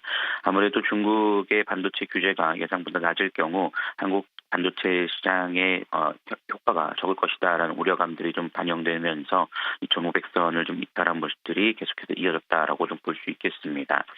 오늘 우리나라 시장 투자 심리가 좀 약한 상황이기 때문에 2,450선에 대한 지지 여부가 상당히 좀 중요할 것으로 예상이 되고 있습니다. 현재 우리나라 시장의 움직임들을 보면 외국인들의 강한 매도라는 이유도 물론 존재하겠으나 투자 심리 자체가 상당히 좀 위축되어 있는 모습들이 이어지고 있기 때문에 지금 현재 구간에서는 작은 악재에도 상당히 민감하게 반응을 하는 그런 장세가 이어지고 있습니다. 그렇기 때문에 실적이 좋은 종목임에도 불구하고 하락세가 좀 이어지고 있다라고 좀 볼 수 있겠고요. 중장기적으로 봤을 때는 실적 대비 저평가된 종목군들에 대해서는 저가 매수 기회로 잡아볼 수 있는 부분들은 가능할 것으로 예상이 좀 되고 있습니다. 다만 현재 구간에서 시장에서의 좀 포커스를 맞춘다라고 한다라면 배당 관련된 종목군들이 그나마 좀 나은 모습들을 좀 보여주고 있다라고 볼 수 있겠고요. 이 시간을 통해서 지속해서 말씀드리는 종목들 SK텔레콤 여전히 관심이 보셔도 충분하다라고 말씀을 좀 드릴 수 있겠습니다. SK텔레콤 같은 경우 지속적으로 외국인들의 보유 지분이 늘어나고 있는 상황 속에서 신고가에 대한 부분들이 이어지고 있는 상황이고 시장의 조정에도 불구하고 외국인과 기관의 강한 매수세가 좀 유입되는 상황이기 때문에 SK텔레콤 관심 있게 살펴보시면 좋을 것 같고요. 여기에 더불어 KTNG 대표적인 배당주로서 관심을 좀 받고 있는 부분이기 때문에 연말 시장까지 좀 관심 있게 살펴보시면서 전략 세워보시는 게 유리하지 않을까라고 생각을 하고 있습니다. 이렇게 좀 정리를 하도록 하겠고요. 지금까지 SK증권 이천주점 소영호 차장이었습니다. 감사합니다.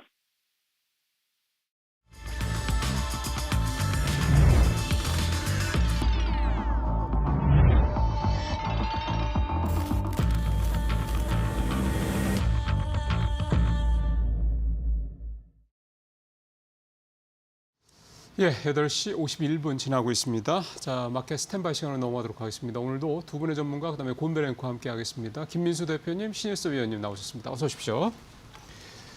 예, 지난주는 이제 뉴욕 시장이 사상 최고치 다우하고 S&P 500 또 기록을 하면서 마감이 됐고 산타렐에 대한 기대감이 뉴욕 시장은 풍부하게 나오는데 우리 시장은 산타렐에 대한 이 생각을 하기가 참 쉽지 않은 그런 흐름이 나타나고 있습니다. 오늘 두 분 시장 어떻게 보셨는지 탑3부터 좀 들어보겠습니다. 김 대표님. 네, 미국 시장은 산타랠리, 저희는 사탄랠리 같습니다. 시장이 제대로 반응을 못하는 것 같아서 속상한데요. 네. 일단 가장 먼저 체크해봐야 될 게 11월 달 수출이 발표가 됐습니다. 시장의 버팀목이 될까라고는 보는데 내용을 자세히 뜯어보게 되면 그렇지가 못합니다. 전년 대비 1.4% 증가라는 수치를 보게 되면 플러스는 플러스인데 증가율 자체는 꺾였다라는 쪽에 대해서 시장이 좀 걱정도 앞으로에 대한 전망도 걱정이 돼야 될 부분이 아닌가 생각되고 있고 반도체 쪽 30% 늘었다. 컴퓨터 122% 늘었다. 여기 포함되는 게 SSD죠. 근데 낸드 쪽의 동향을 보게 되면 어떤 한 60% 이상 증가하는 모습들은 나온다고 하더라도 자세히 보게 되면 가격이 30% 빠졌습니다. 그렇다는 얘기는 물량 밀어내기라고 봐야 되겠죠. 그런 쪽에서 SSD까지는 괜찮은데 낸드에 따른 또 중국 쪽에서 여러 가지 변화가 들어오는 모습들을 생각하게 되면 반도체도 그렇게 단단하지는 않다라는 쪽으로 바라봤었을 때 수출에 대한 기대감을 크게 안고 가기는 좀 어려운 모습들이고 게다가 또 기저효과가 빠졌기 때문에 이를 어떤 하나의 마지막 또 보루로 생각하고 대응하기는 여전히 좀 불안한 모습들이 있다라고 보셔야 되는 게 맞을 것 같습니다. 두 번째로 코스피 지수가 5개월 연속 음봉입니다. 7월 달이 가장 좋았네요. 네, 그리고 지금 12월까지 들어오는 모습들인데 12월마저도 또 이런 처참한 시장 흐름들을 보여줄 것이냐라는 쪽에서 지금 현재 많이들 증권가에서 얘기하는 거는 PBR 0.85배 밑으로 내려온다라고 하게 되면 가격 메리트가 높다라는 쪽은 바라보는데 가격 메리트는 가격 메리트일 뿐이지 이게 뭐 끌어올리는 데에 대한 어떤 근거가 강하게 될 수는 없다고 봐야 될 것 같고요. 지금 현재 국내 증시는 자금이 위축되는 현상, 삼성전자 거래대금 본다고 하더라도 코인에 못 따라간다라는 모습들이 지금 잘 보여주는 흐름들이 아닌가 생각됩니다. 따라서 지금 일단 많이 빠졌기 때문에 외국인들의 변화가 들어온다라고 하게 되면 무엇보다 외국인들의 수급들 변화 들어오면서 최근에 매크로 지표 바뀌는 모습들에 따라서 변화가 들어와야 될 텐데 기대가 그렇게 크게는 없습니다. 적어도 한 2480선 위쪽으로 들어오면서 탄력을 받는지 체크를 해야 될 것 같고요. 마지막으로는 소프트웨어 관련된 쪽이 시장이 계속 주도를 하고 있는 모습들입니다. 일단 네이버가 단단하게 저희가 전혀 관심이 없다 보니까 주가는 슬금슬금 올라오고 거기서 변화가 카카오까지 이어지다 보니까 시장에서는 소프트웨어 종목들 찾기에 좀 더 혈안이 돼 있는 모습들이고 게다가 AI 관련 쪽에서 조금 올해 1월 달이었죠. 관련된 종목들이 강하게 움직였었을 때 그런 변화가 그대로 이끌어진다라고 했었을 때 시장은 그래도 대피처로 많이 해석을 하는 것 같습니다. 하지만 AI 관련된 쪽이 묻었다가 아니라 AI가 성과를 내면서 소프트웨어 업종 쪽에 실적을 이끄는 종목들이 그렇게 많지가 않습니다. 그런 쪽에 대한 종목들을 압축하면서 보시는 게 더 맞지 않나라는 쪽으로 바라보겠습니다. 네, 알겠습니다. 11월 수출 데이터 발표가 됐는데 괜찮긴 한데 그렇게 좋지는 않다라고 이야기해 주셨고 11월 달까지 좀 부진했던 우리 시장에 대해서 좀 짚어주셨습니다. 그 가운데 소프트웨어 언급을 해주셨고요. 그렇다면 12월 첫 거래 이제 얼마 남지 않았는데 신 의원님께서는 오늘장 키포인트, 오늘장 탑3 어떻게 보고 계실까요? 네, 주가가 오를 수만 있다면 사탄에게 영혼이라도 팔아야 될 텐데 그럴 용기조차 없다는 게 안타깝습니다. 첫 번째, 중국발 생리대 품질 입시 관련주 폭등세입니다. 이번에 대선에서도 보셨겠지만 조 로건 CEO 팟캐스트라던가 이런 팟캐스트의 영향력이 엄청 커진 것을 아실 수가 있었겠죠. 해리스가 떨어진 이유도 그게 컸습니다. 젊은 층의 그 부분을 못 잡았다는 게. 지금 중국도 마찬가지죠. 중국도 인스타그램을 안 하고 자기네 거 하죠. 샤오홍슈라고 여기서 여자 샤오홍슈 그래머가 그 생리대 길이가 다르다고 올려가지고 야 이거 짧은 거 남겨 먹어서 CEO 잘 먹고 잘 살겠네요. 이걸 올려가지고 조회수가 폭증했어요. 그래서 결국 그 CEO가 사과를 했습니다. 근데 알고 보니까 길이만 짧았던 게 아니라 생리대 품질까지 안 좋았던 거예요. 그래서 이게 지금 일파만파로 퍼지는 바람에 CEO가 나와가지고 90도로 고개를 꺾으면서 사과를 했습니다. 그래서 지금 이 문제 때문에 우리나라 생리대 제조사가 갑자기 다 급등을 했어요. 외산 지금 그 생리대 기저귀 만드는 회사들 사재기 때문에. 그래서 우리나라 깨끗한 나라 모나리자가 강세를 보였고요. 웬일로 중국에 깨어있는 시민이 있었다. 물론 그 조회수 얻으려고 하는지도 모르겠지만 어쨌든 지금 어려운 시장 속에서 이런 테마라도 돌았고요. 두 번째는 LK 삼양이 스페이스X 관련주로 부각됐습니다. 삼양라면과 아무 관련이 없는 회사고요. 예전에 삼양옵틱스라는 회사입니다. 그 이름을 들으시니까 기억이 나시는 분 많이 계시겠죠. 카메라 관련주인데 DSLR 교환용 렌즈를 만드는 회사입니다. 근데 이 구본욱 LK 삼양 대표가 지금 경제지랑 인터뷰에서 한 워딩 중에 인공위성 영상 분석 솔루션 스타트업 텔레픽스와 심우주 항법용 차세대별 추적기를 공동 개발하고 있다. 그리고 올해 안에 개별 완료하고 내년에 스페이스X가 발사되는 위성에 자사 렌즈를 탑재해 우주에서 성능을 테스트할 계획이다. 라고 인터뷰를 하는 바람에 저거 삼양옵틱스, LK 삼양이 지금 렌즈를 스페이스X 탑재하네. 그래서 스페이스X 관련주를 엮여서 급등이 일어나고 있다. 지금 보시면 될 것 같고요. 세 번째는 JYP 뜨거운 반등 랠리입니다. JYP가 지금 엔터주 중에 가장 하드캐리라고 있는데 역시 스트레이키즈가 신보가 북미에서 흥행을 하면서 역시 포스트 BTS는 나다. 이런 것을 지금 저기 하고 있고요. 여튼 존재감을 올리고 있고요. 그다음에 음반 평균 판매 단가 이게 예상을 상회하고 그다음에 콘서트를 많이 열다 보니 굿즈를 많이 삽니다. 그래서 팬 상품을 의미하는 머천다이징 MD가 매출 예상치를 상회했다. 그래서 JYP가 뜨거운 반등 랠리를 이어가고 있으니 주목하시기 바랍니다. 네, 그러게요. 또 이제 중국 제품에 이건 내부 얘기긴 한데 우리가 이제 그 반사 효과를 좀 얻는 거니까 이번에는 생리대 품질 문제가 또 제기가 됐다라는 거. 그다음에 스페이스X 관련주는 하여간 뭐가 됐든 간에 핫하게 참 핫한 것 같습니다. 그다음에 엔터주 계속 잘 가고 있습니다. 자, 이렇게 세 가지 탑3 신 의원 뽑아주셨고요. 자, 58분 살짝 넘었습니다. 동시효과 상황 살펴보겠습니다. 곤배 랭커. 네, 12월 첫 거래일 국내 증시 출발 예상 상황 함께 알아보도록 하겠습니다. 오늘 양 지수는 일제히 상승으로 출발을 준비 중에 있습니다. 금요일장 우리 시장 급격하게 밀리면서 마감을 했었는데요. 12월 첫 거래일의 출발은 그래도 양호할 것으로 보입니다. 유가증권 시장 0.77%가량 상승하면서 2,474선에서 출발을 준비 중이고요. 코스닥 같은 경우에도 0.42%가량 오르면서 680선을 회복해 줄 것으로 보입니다. 또 주말 사이 미증시는 날아올랐습니다. 미증시 최근에 산타랠리에 대한 기대감 속에 주가의 추이가 긍정적으로 이어가고 있는데 국내 증시는 이와 좀 엇박자를 내고 있죠. 오늘은 과연 동일하게 갈지 한번 체크해 보셔야 될 것 같고요. 시가총액 상위 종목들 한번 살펴보시죠. 유가증권 시장 1위부터 5위권 일제히 상승 출발 준비 중에 있고요. 현대차만 보합권 출발 예상되고 있습니다. 삼성전자 0.18%, SK하이닉스가 1% 이상, LG에너지솔루션, 삼성바이오로직스 일제히 1%가량의 상승 출발 준비 중에 있습니다. 다음은 코스닥 시가총액 상위 종목군들도 함께 확인해 보시죠. 1위부터 5위권 살펴보겠습니다. 역시나 지금 1위부터 4위권의 흐름은 괜찮을 것으로 보이는데요. 알테오젠이 1% 이상, 에코프로비엠도 1.3%가량 상승 출발, HAB도 1.1%가량 오름세로 출발하면서 지난주 금요일장 눌렸던 바이오와 2차 전지도 괜찮을 것으로 보이고요. 리가캔바이오만 1%가량의 하락으로 출발을 준비 중에 있습니다. 국내 증시 출발합니다.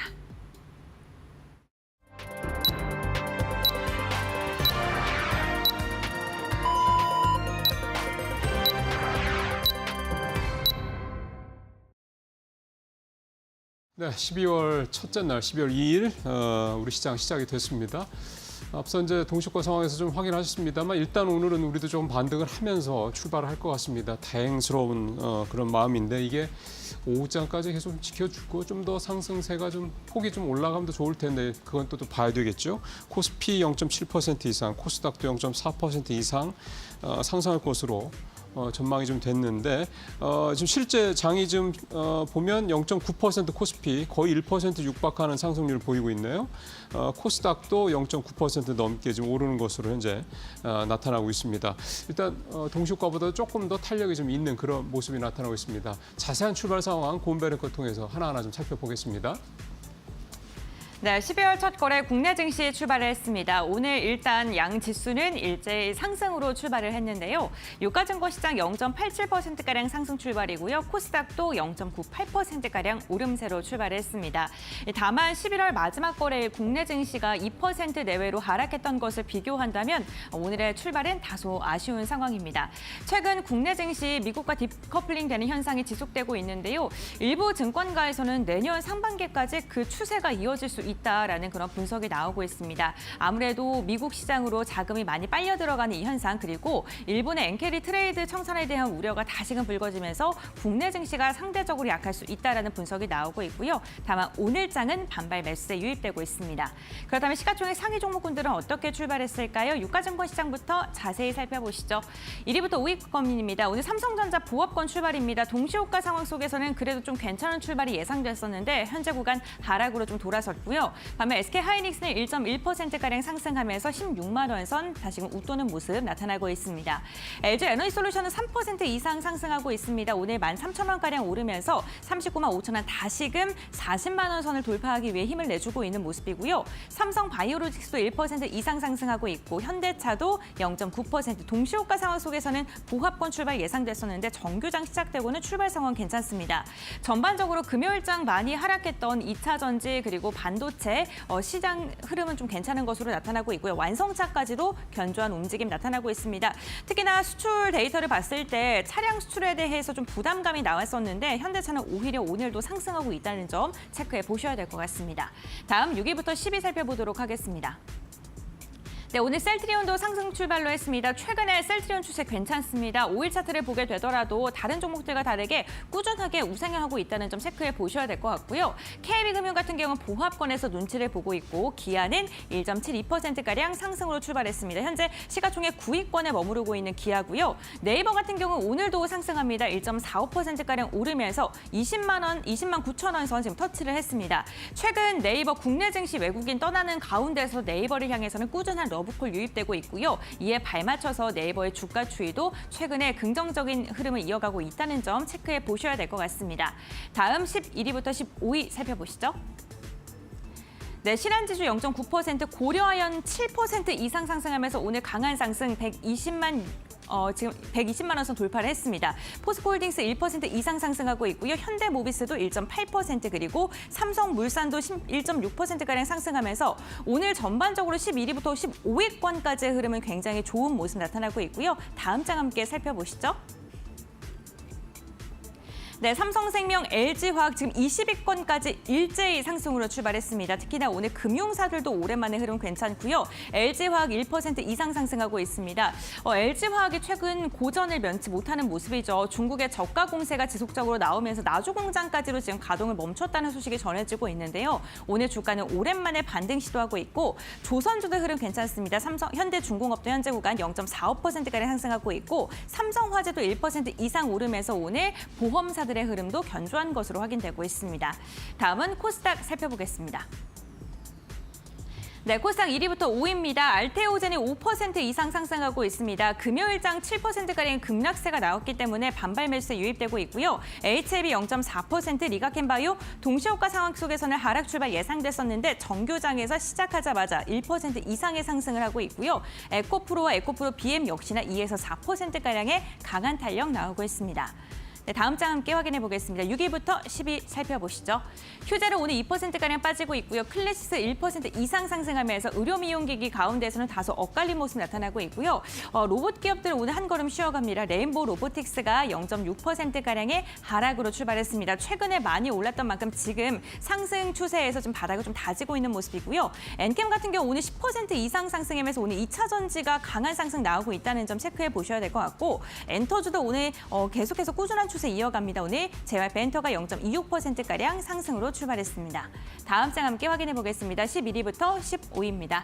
오늘 게임주도 괜찮습니다. 펄어비스가 0.13%가량 상승했고요. 리노공업도 1% 이상, HPSP도 오늘 0.19%가량 오르면서 반도체 소부장 관련 기업들까지도 저가 매수에 유입되고 있고요. 삼천당제약도 0.7%가량 오르면서 10만 원 선 다시금 탈환하기 위해 힘써주고 있습니다. 다음 장 살펴보겠습니다.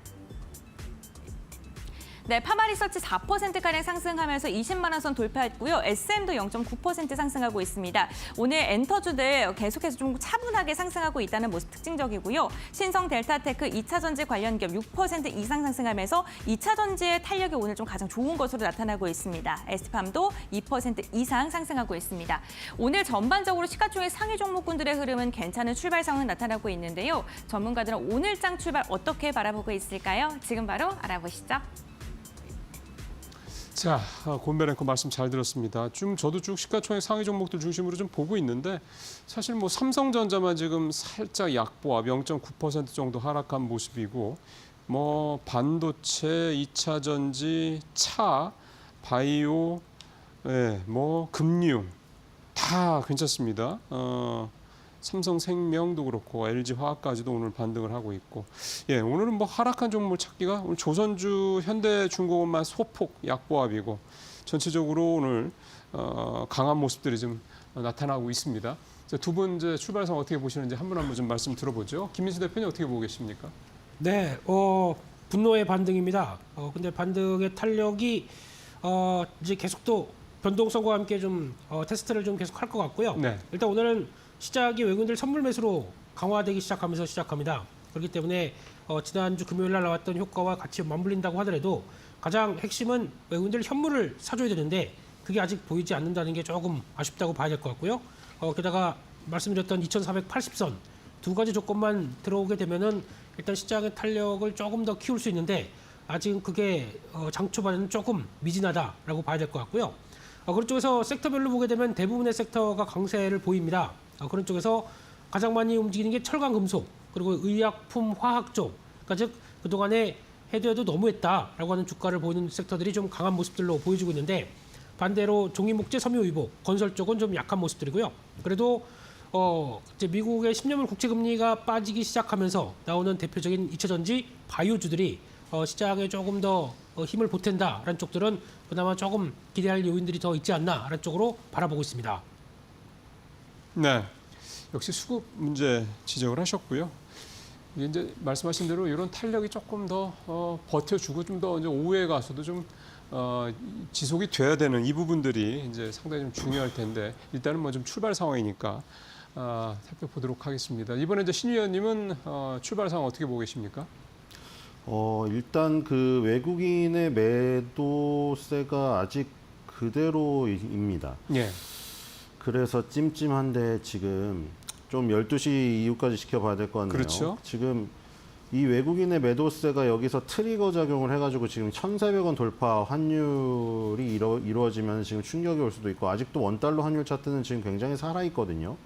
원달러 환율 차트가 너무 예뻐요. 그러니까 예쁘다는 이 얘기는 굉장히 상승세로 만들어져 있거든요. 상승세에서 지금 한번 폭등하는 지금 그림이 만들어져 있다. 지금 뭐 개인 투자자들의 지금 매도세가 거세지는 거는 좋은데 지금 기관이 이게 좀 장기 투자 금액들이 들어왔는데 이게 다 오늘 금융 투자에서 대부분 들어오고 옛날에 증권이죠. 결국에 또 이러다가 단타로 끝나는 게 아닌가. 금융 투자의 물량이 대부분이면 사실 시장의 진득한 어떤 그 추세에는 재미가 없습니다. 이 지금 연기금이나 보험권에서 주기적으로 들어와줘야 되는데 계속 금융 투자에서 계속 그 프랍 트레이더들의 그냥 단타 매매만 지금 결국 12월 달 첫 달에 그 첫날 이어서 새로운 어떤 포트폴리오 변경으로 들어가서 약간 처음에 그런 부분이 있거든요. 새롭게 포트폴리오가 갈리면서 새 종목들을 사면서 들어오는 매수. 근데 그런 부분이 계속 끌고 가지 못하면은 지금 다시 한번 저항을 맞고 떨어지기 때문에 지금 이거를 아침에 갭 상승을 한 거를 사가지고 더 폭을 늘려야지 지금 가져갈 수가 있는데 지금 이거는 손해봤다가 손실이 조금 줄어들었을 거죠. 지금 다 물렸잖아요. 지금 하나에어로스페이스, 알테오젠, 그다음에 뭐 메리츠 금융주주는 JB 금융주주는 역사 신고를 또 갔으니까 이제 바이오나 방산의 지금 이 대장주들은 고점에서 급락을 했죠. 그래서 지금 고점에서 만약에 뒤늦게 들어갔다면 지금 손실이 누적된 상태에서 그냥 지금 손실률이 조금 약간 플러스가 조금 더해졌고 마이너스가 줄은 거밖에 안 돼요, 지금. 그러니까 지금 늦게 사신 분들에게는 다시 한번 이걸 역사적 신고가를 가야 되는데 지금 하나에어로스페이스, 알테오젠이 지금 다시 역사적 신고가를 가기에는 상당히 기술적인 것도 지금 부담스럽고 그 기술적인 고점을 넘어서려면 엄청난 수급의 힘이 필요하거든요. 근데 이 상황에서 지금 그 고점을 돌파하기라는 상당히 어색합니다. 지금 여기서 만약에 알테오젠하고 하나에어로스페이스가 다시 고점 돌파를 하잖아요. 그럼 정말 어거지로 고점 돌파를 하는 거라 충격이 더 올 수가 있어요. 그렇기 때문에 지금 알테오젠, 하나에어로스페이스 이 대장주 역할을 하던 이 지금 주가들의 흐름, 요거를 보는 게 지금 가장 중요하다고 생각이 되고요. 그래서 알테오젠과 하나에어로스페이스가 힘이 빠지나 안 빠지나 이거를 조금 관찰해야겠다 이런 생각이 듭니다. 네, 역시 이제 신 의원도 외국인 중심으로 이 수급 문제 또 지적을 하셨고 사실 이게 지금 현재 우리 시장의 가장 큰 어려운 요인이니까요. 그다음에 큰 흐름에서 봤을 때 알테오젠, 그러니까 바이오의 대장주인 알테오젠, 그다음에 특히 이제 후반부 4분기 들어서서 시장을 좀 이끌었던 업종 중에 하나죠. 이 방산주 쪽의 대장주인 하나에어로스페이스의 이 어떤 흐름을 잘 좀 지켜볼 필요가 있다. 이렇게 좀 말씀을 좀 해주셨네요. 자, 그러면 현재 9시 12분입니다. 지금 상황에서 이제 섹터별로 투자자분들이 좀 관심을 많이 보이는 섹터들이 어떤 건지 살펴보도록 하겠습니다. 고은별 앵커 전해주십시오. 네, 국내 증시 개장한 지 12분여가 흐른 상황입니다. 싱크풀을 통해서 투자자들의 검색 빈도가 높은 섹터 먼저 알아보시죠. 오늘 투자자들의 검색 빈도는 STO로 지금 쏠리고 있는 모습입니다. 이 트럼프 당선인이 가상화폐 종합 육성 대책에 대해 논의를 하겠다는 소식이 전해지면서 이로 인해 STO 산업이 전 세계적으로 더 커질 수 있다라는 긍정적인 전망에 힘이 쏠리고 있는 상황이고요. STO와 연계해서 암호화폐에 대한 검색도 지금 지속적으로 많이 하고 있는 것으로 나타나고 있습니다. 이와 함께 역시나 국내 증시는요, 미국 증시의 영향을 고스란히 받을 수밖에 없을 것 같습니다. 지금 섹터 상위권에 있는 검색 빈도 높은 섹터들 전반적으로 미국과 연동되어 있는 섹터들이 참 많은데요. 드론 같은 경우에는 일론 머스크의 발언으로 연일 좀 주목을 받고 있는 상황이고요. 전선 같은 경우에도 메타의 소식 속에 좀 힘을 받고 있습니다. 메타가 전 세계를 가로지르는 100억 달러 규모 해적 케이블을 건설하는 걸 추진하겠다라는 소식이 전해지면서 이로 인해 전력 설비, 전선 관련 섹터에 대한 검색도 많이 하고 있고요. 2차 전지 역시나 테슬라의 훈풍을 좀 받고 있는 것으로 보입니다. 월가에서 테슬라가 앞으로 더 커질 수 있어 2배가량 더 상승할 여력이 있다라는 소식이 전해지면서 주말 사이 테슬라는 3% 이상의 상승이 나타났고요. 이로 인해 국내 증시 2차 전지 역시나 매수세가 유입되고 있습니다. 이렇게 투자들의 검색 빈도가 높은 섹터 알아봤고요. 다음으로는 수급 상황 함께 살펴보겠습니다. 네, 오늘 국내 증시 수급 상황 확인해보면 유가증권 시장 같은 경우에는 기관의 매수세가 유입되고 있습니다. 외국인이 320억 원가량의 물량을 토해내면서 오늘까지 6거래일째 시장에서 이탈이 나오고 있는 상황이고요. 기관은 1,400억 원가량의 물량을 매수하고 있습니다. 다음은 코스닥 함께 살펴보시죠. 네, 코스닥 같은 경우 외국인과 기관의 쌍끌이 매수세가 유입되고 있습니다. 외국인이 500억 원가량의 물량을 담아내고 있는 상황인데요. 3거래일 만에 매수로 돌아섰고요. 기관 같은 경우는 130억 원가량의 소폭이지만 물량을 순매수하면서 최근 코스닥에서 기관의 매수세가 꾸준하게 들어오고 있다는 점은 특징적입니다. 다음은 업종별 상승률 함께 확인해 보시죠. 네, 업종별 상승률을 보게 된다면 오늘 비금속 광물을 제외하고 전 업종 상승하고 있습니다. 그 가운데서도 의약품, 화학, 운수 장비, 제조업과 같이 지난주 금요일장 많이 하락했던 업종을 중심으로 오늘 매수세가 강하게 유입되고 있다는 점이 특징적이고요. 비금속 광물 같은 경우는 금요일장 상승을 했었죠. 히토류와 관련돼서 아무래도 중국과 미국의 패권 분쟁에 대한 이야기가 지속적으로 나오면 주목을 받는데 관련된 종목군들은 차익 매도 물량이 출회되고 있습니다. 다음은 코스닥 업종별 등락률 함께 확인해 보시죠. 네, 코스닥 같은 경우 모든 업종이 상승하고 있습니다. 그 가운데서 오늘 화학 업종의 흐름이 유가증권 시장과 함께 굉장히 좋은 모습 나타나고 있는데요. 화학 같은 경우 2차 전지 소재 관련된 기업들도 많이 분포가 되어 있죠. 이로 인해 오늘 화학 업종의 흐름 괜찮고요. 인터넷 여전히 뜨겁습니다. 그리고 방송 서비스도 꾸준하게 강한 상승 나오고 있다는 점, 엔터주들이 많이 포함되어 있다는 점 체크해 보시면 좋을 것 같습니다. 그렇다면 오늘 유가증권 시장 상승률 상위 종목은 어떤 게 있을까요? 지금 바로 확인해 보시죠. 오늘 효성화학이 가격 제한폭까지 상승을 했습니다. 7%가량의 회사채를 지금 발행하겠다라는 소식이 전해지고 있는 가운데 오늘 강한 매수세 유입되고 있고요. 고려아연 14%가량의 강세, 그리고 갤럭시와 SM 가상화폐 관련 기업이죠. 13%가량의 오름세 나오고 있고요. 2차 전지 관련 기업인 금양도 8%가량 상승력이 지금 나오고 있는 상황입니다. 다음은 코스닥 상승률 상위 종목군들 함께 확인해 보시죠. 네, 코스닥 상승률 상위 종목 보게 된다면 역시나 2차 전지인 엔캠이 18%가량의 강한 상승 나오고 있고요. 제시안 시스템 드론 관련 기업입니다. 오늘 18%가량의 오름세, 중앙첨단 소재 14%가량 상승하고 있고요. PNTNS가 오늘 26% 가격 제한폭 근처까지 올라선 모습 나타나고 있고 CBI도 20%가량의 오름세가 나오면서 전반적으로 드론이나 아니면은 2차 전지 그리고 비트코인 관련된 기업들의 흐름이 오늘 괜찮은 것으로 확인되고 있고요. 유가증권 시장 같은 경우는 경영권 분쟁 이슈가 있거나 회사채에 대한 이야기가 나오고 있는 종목을 중심으로 매수세가 유입되고 있는 모습입니다.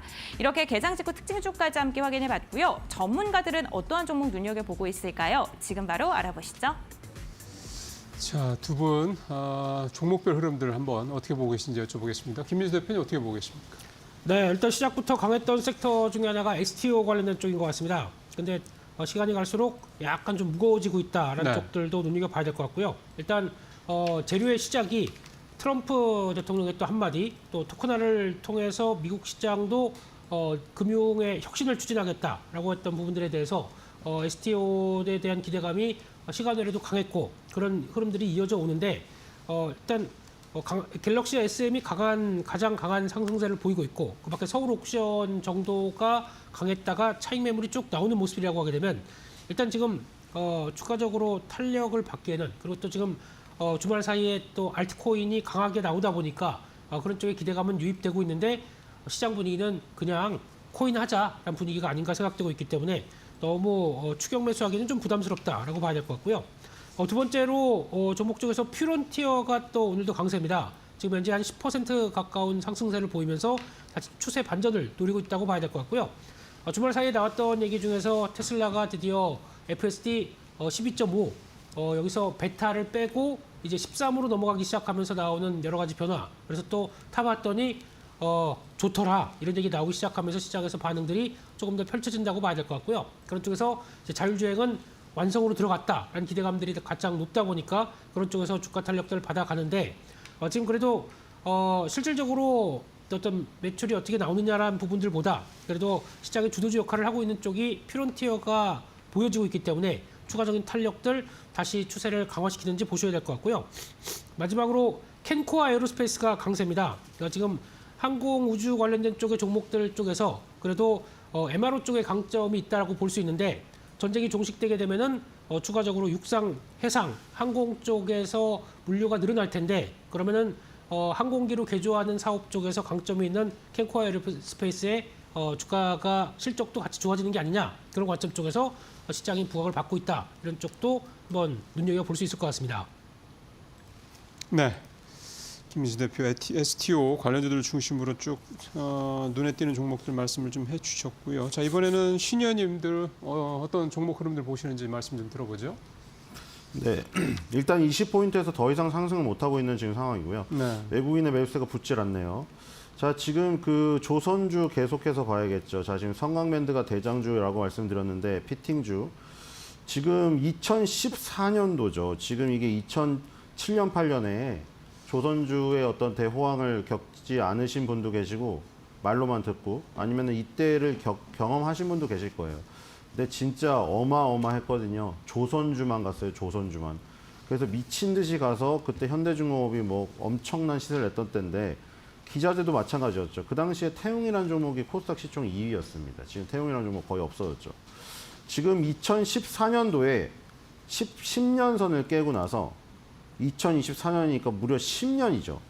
10년 동안 그 위를 못 올라오다가 지금 20년 선을 뚫고 올라오고 있거든요.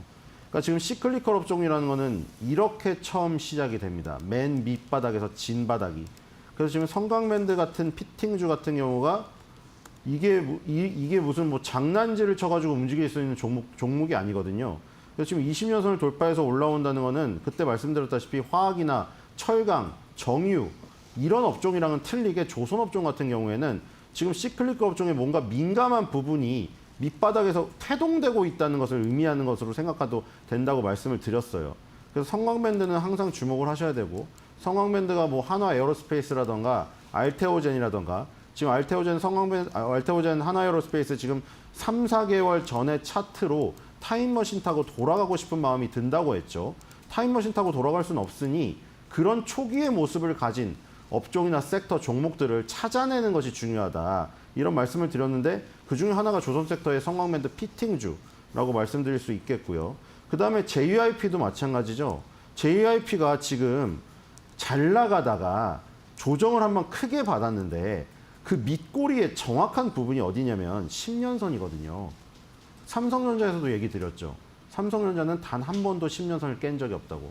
정말로 우연찮게도 10년선에서 정확하게 10조 원 자사주 매입이 나옵니다. 정말로 신기하죠. 삼성전자가 과연 그 10년선을 보고 했을까요? 아니면 미스터 마켓이 모든 걸 알고 있는 걸까요? 후자인 후자일 확률이 높습니다. 그리고 지금 이거 JYP도 마찬가지예요. 2020년 3월 코로나가 터질 것을 JYP가 알고 있었을까요? 박진영 씨가 10년선을 보고 이걸 매매를 할까요? 조작을 할까요? 2020년 3월에도 정확히 10년선이에요. 한치의 오차가 없거든요. 한치의 오차가 없어요. 꼴이랑 10년선의 차이가 1mm도 나지가 않아요. 지금도 마찬가지거든요. 지금 거기서 저점이 나온 것이고 지금 결국에는 그 선이 살아있다는 것은 이 JYP의 대세 상승이 살아있다는 거예요. 그러니까 지금 대세 상승이 살아있으면 월봉에서 지금 그때 말씀드렸죠. 2024년도에 지금 내려간 지금 침체권이 36까지 내려갔는데 그게 언제적 차가움이라고 했죠? 2020년하고 그 전으로 가면 2012년이에요. 10년마다 한 번 나오는 침체권에 들어간 거예요.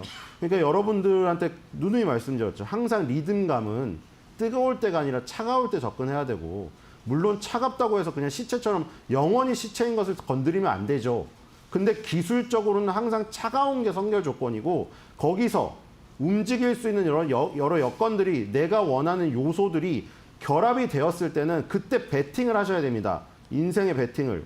그래서 지금 저런 것들은 지금 태동되고 있다. 초반부에 태동되는 흐름이다. 이렇게 생각하시면 될 것 같고 그 다음에 장이 이렇게 굉장히 부정적이고 어수선할 때 옮겨갈 수 있는 종목을 알려드렸잖아요. 경동나비엔, SK텔레콤, KTNG, 코웨이 다 알려드렸어요. 경동나비엔이 맨 먼저 역사적 신고가를 가면서 한번 뿜었고요. 그 다음에 다시 조금 조정받고 있죠. SK텔레콤이 그 다음 뿜었습니다. 그 전에 KTNG가 뿜었죠. 그 다음에 또 조정받고 있죠. SK텔레콤도 뿜었어요. 역사적 신고가를 거의 가기 지점까지 갔다가 그 다음에 마지막 남은 코웨이마저 오늘 또 뿜고 있습니다. 코웨이가 가장 후발주거든요. 그러니까 이런 종목을 노려봐도 좋다는 거예요. 아까 말씀드린 특징이 완전 다르죠. 이런 종목들은 장사하는 아이템 자체가 사계절을 별로 타지가 않는 아이템이에요. 그리고 수급 자체도 굉장히 느긋한 수급이고 저런 것들을 노려보는 방법도 있었고 그 다음에 파마리서치 이런 것도 주목할 필요가 있죠.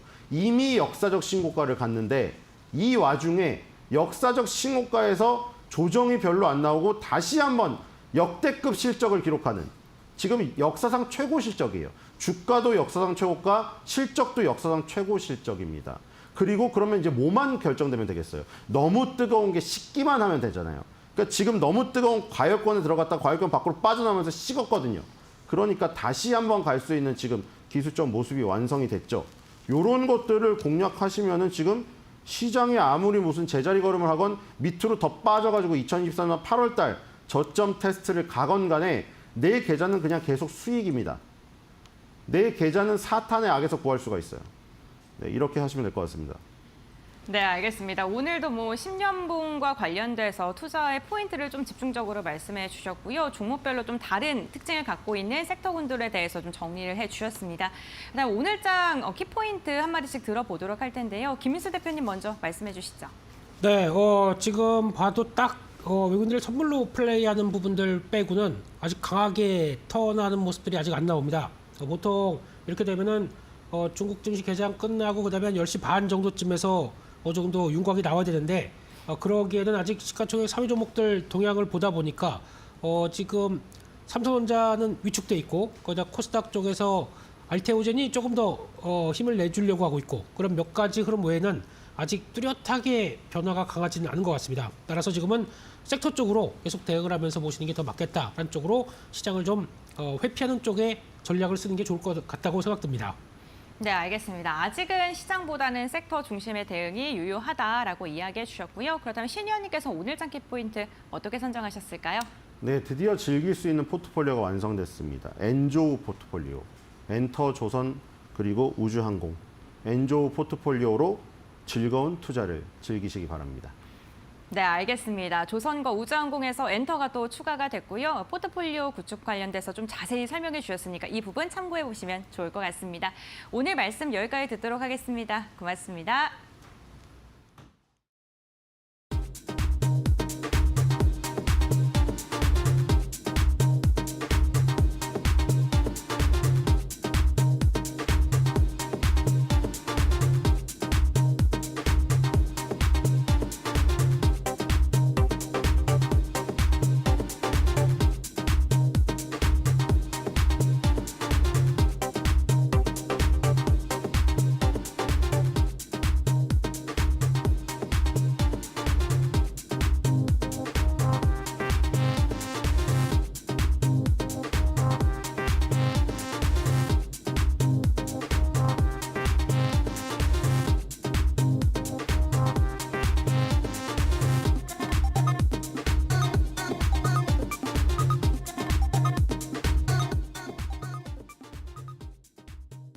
네, 오늘장 선발 종목 가볼까요? 메리츠증권 김경욱 과장님 연결되어 있습니다. 과장님 안녕하세요. 네, 안녕하세요. 자, 오늘 어떤 종목 준비하셨어요? 오늘은 유한양행이라는 종목을 좀 가져와 봤습니다. 자, 포인트는 뭐죠?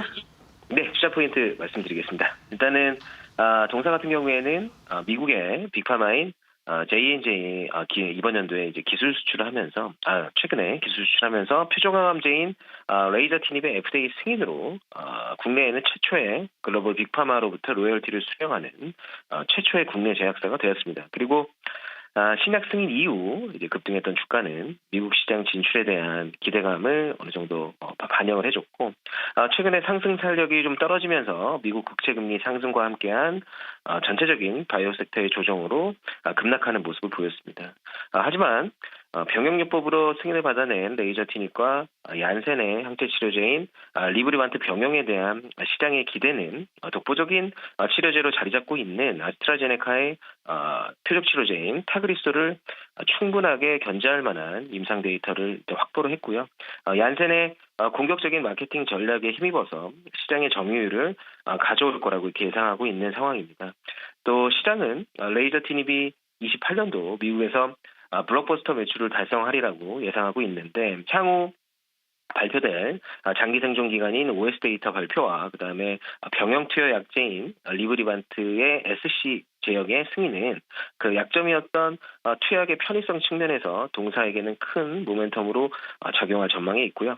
또 유한양행을 커버하고 있는 애널리스트들이 추정한 레이저 티닙의 단일 약제로서의 가치가 10조 원 정도로 책정하고 있고 또 특허 만료가 예정되어 있는 2035년 54억 달러의 피크 세일즈를 레이저 티닙이 기록할 것이라고 예측을 하고 있습니다. 또 향후 실적에 반영될 승인으로 발생될 마일스톤 그리고 미국 시장 시장에서 판매와 함께 발생된 로열티가 수령이 된다면 주가는 또 한 단계 점프업할 수 있는 모멘텀이 될 수 있을 거라고 판단하고 있고요. 또한 지난주 한국은행 금리 인하 그리고 최근에 미국 10년 만기 국채 금리도 큰 폭의 하락이 나온 만큼 바이오 전반 센티의 개선에 도움이 될 것으로 보고 있습니다. 네, 지금 뭐 좋은 재료가 참 많습니다. 유한영행은. 또 사실은 이런 유한영 같은 대장주들이 좀 계속해서 좀 뻗어나가 줘야 될 필요도 있죠. 예. 자, 가격대 한번 볼까요? 일단은 가격대가 괜찮습니다. 지금 충분히 가격 조정을 받았고 기간 조정도 좀 받았습니다. 그래서 현재가에서는 매수 관점으로 대응해 보면 괜찮을 것 같고요. 예. 목표가는 15만 원 그리고 손절 라인은 9만 원 잡아드리도록 하겠습니다.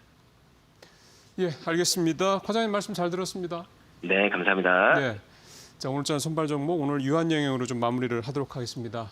자, 12월 첫날입니다. 장 분위기도 일단 첫날 분위기에 잘 걸맞게 좋고요. 오늘자 이 분위기가 끝까지 좀 갔으면 하는 바람 가져오면서 마무리하겠습니다. 저는 내일 뵙도록 하고요. 이제 이코노미 톡 시간으로 이어지도록 하겠습니다.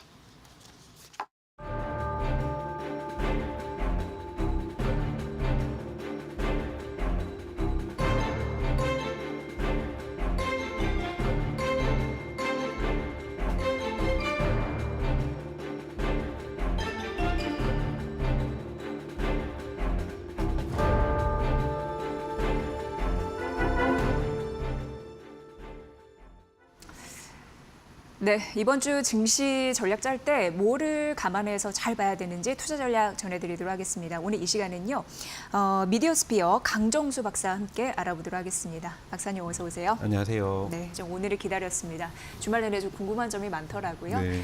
일단 미국 쪽에서 한국의 그 대미 무역 흑자를 굉장히 불편하게 바라봤는데 미국 의회에서 어떤 이야기를 했더라고요. 그 이야기가 뭔지 봤더니 그 한국과 그러니까 한미 대미 무역 흑자가 한국 FTA의 관세 인하 때문은 아니다라는 분석을 내놨습니다.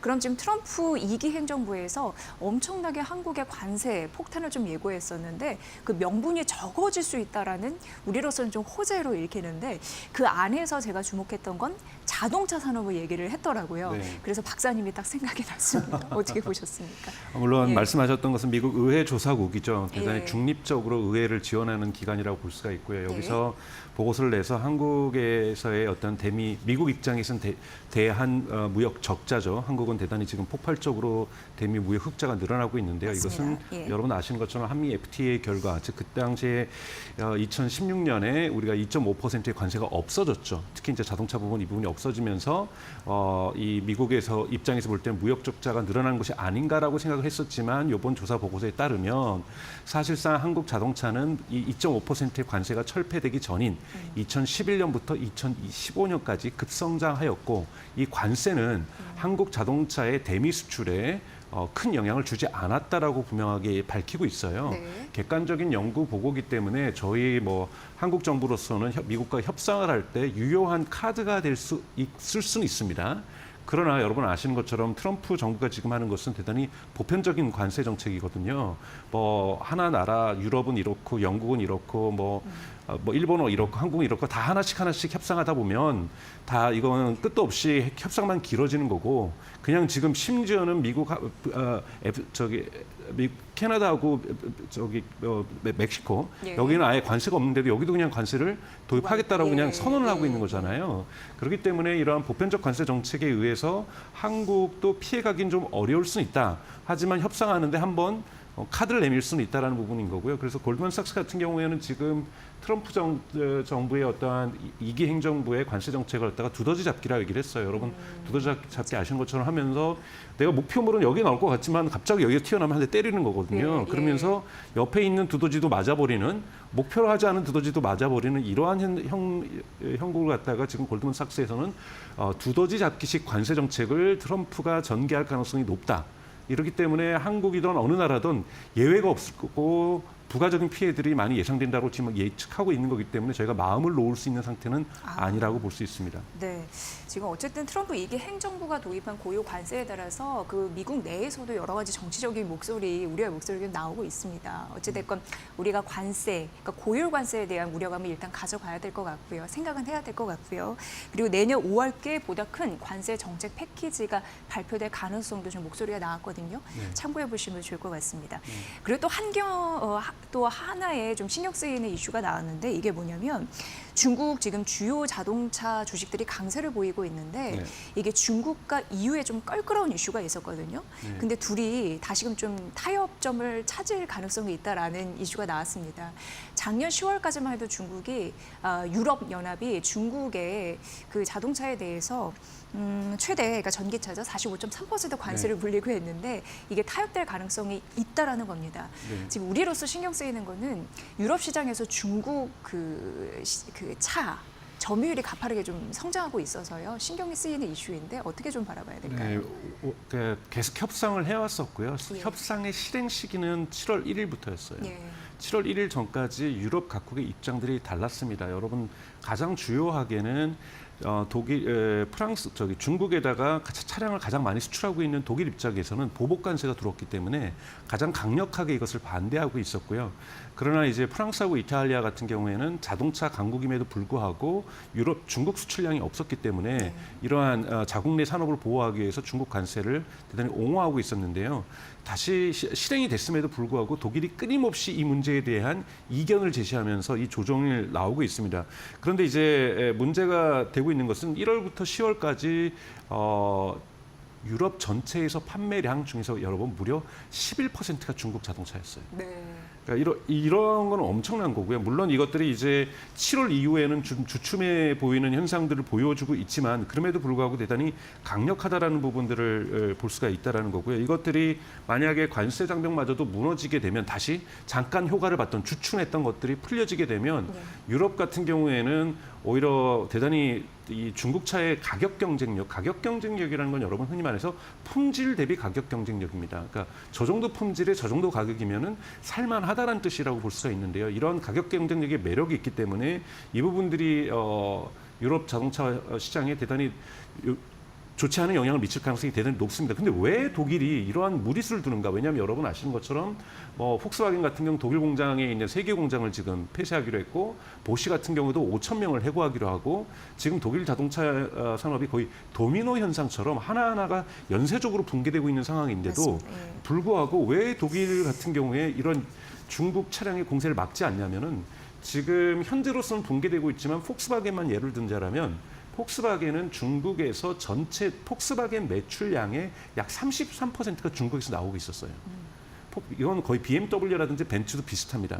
그런데 여기에서 지금 사실은 2020년에는 33%였는데 약 폭스바겐 같은 게 연 400만 대를 팔았는데요. 올해 1월부터 6월까지 100만 대밖에 못 팔았어요.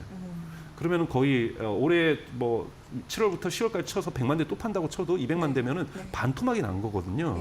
근데 이 반토막마저도 잃어버릴 경우에는 자동차 폭스바겐은 붕괴될 수밖에 없는 거거든요. 필사적이네요. 그러니까 이 반토막이라도 지키기 위해서 폭스바겐이나 BMW나 벤츠 같은 경우에는 독일 정부에 중국 차에다 관세를 매기지 말 것. 어느 정도 내줘도 왜냐하면 기껏해야 지금 10만 대가 좀 넘는 차량들이 1월부터 10월까지 지금 팔린 상태거든요. 중국 차들이 유럽에서.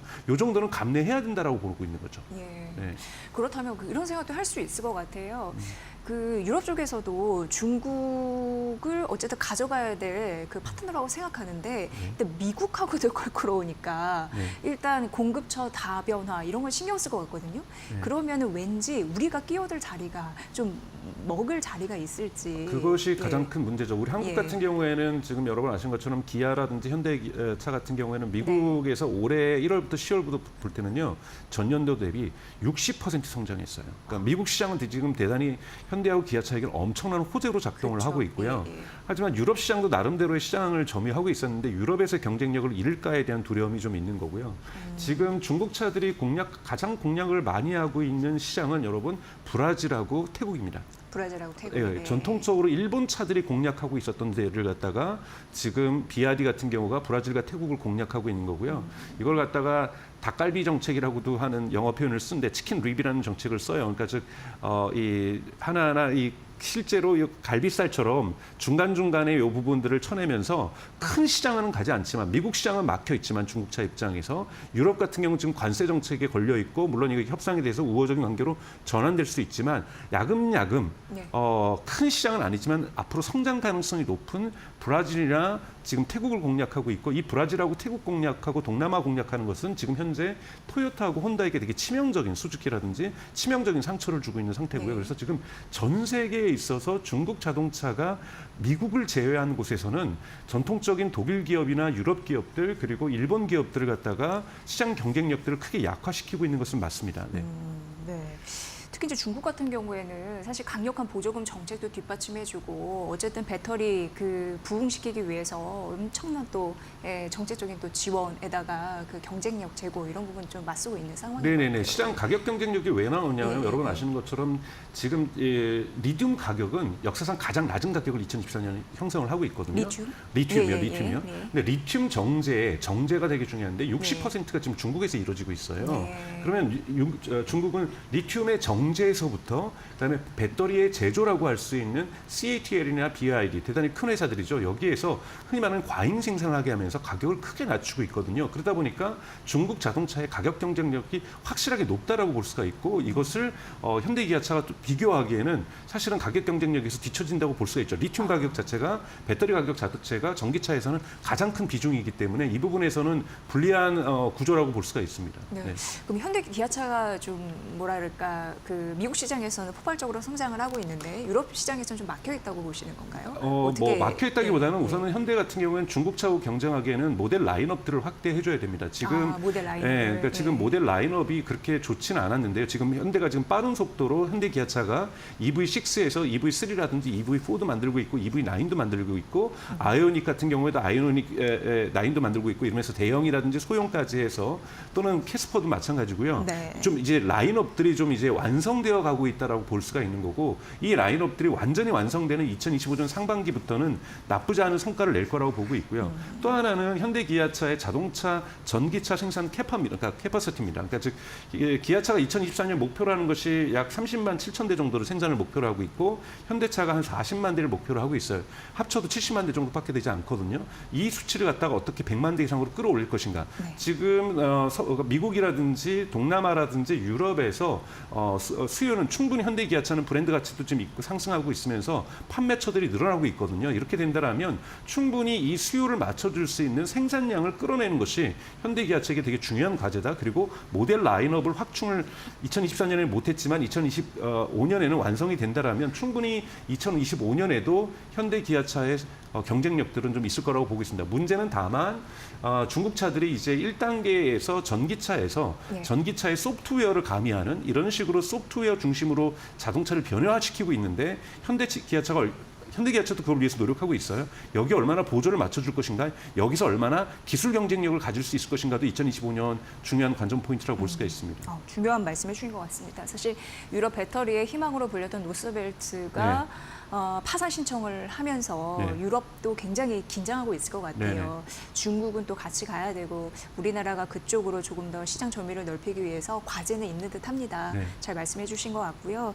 지금 정부 쪽에서 여야 의원들이 세법과 관련해서 굉장히 서로 뭐 다투고 난리도 아닙니다. 그런데 의견이 맞는 부분이 있어요. 이건 좀 우리에게 호재인데 반도체 등 국가 전략 기술에 대한 세액 공제 이 부분입니다. 네.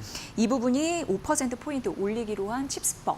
이 부분은 좀 통과될 가능성은 좀 높아 보입니다. 어떻게 보이십니까? 네, 뭐 K 칩스법이라고 해서 예, 예. 여야 의원들이 지금 합의를 해서 흔히 말하는 투자세액 공제, 특히 투자세액 공제를 갖다가 현행보다 한 5% 정도 더 확대한다든지 또는 R&D 같은 경우에는 투자세액 공제를 1%에서 20%로 확대한다든지 이 부분들은 분명하게 삼성전자나 SK하이닉스라든지 한미반도체라든지 다양한 반도체 기업들에게 영업이익률의 증가, 즉 이것은 네. 비용의 감소를 말하는 거기 때문에 영업이익률의 증가라는 것은 다음번 분기에서 투자할 수 있는 투자 여력의 증가라는 것은 결국은 한국 반도체 기업들의 경쟁력을 상승시킬 수 있다라는 이런 선순환 구조를 갖고 있다는 부분에서 분명히 긍정적입니다. 근데 분명하게 봐야 될 것은 우리가 삼성전자로의 위기설들이 왜 나왔냐라고 본다라면 두 가지 부분이죠. 하나는 D램 가격의 하락.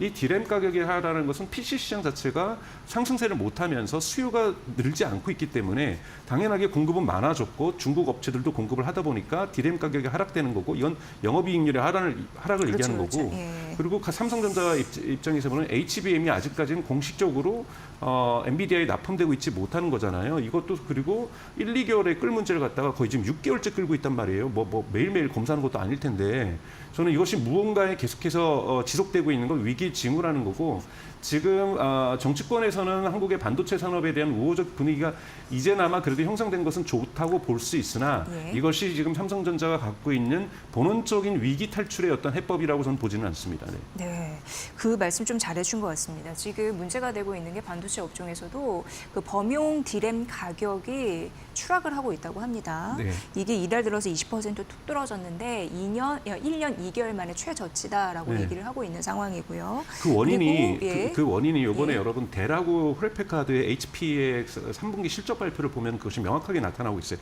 델 같은 경우에 소비자 PC 부분의 사업 영역이 마이너스 18%를 기록했어요.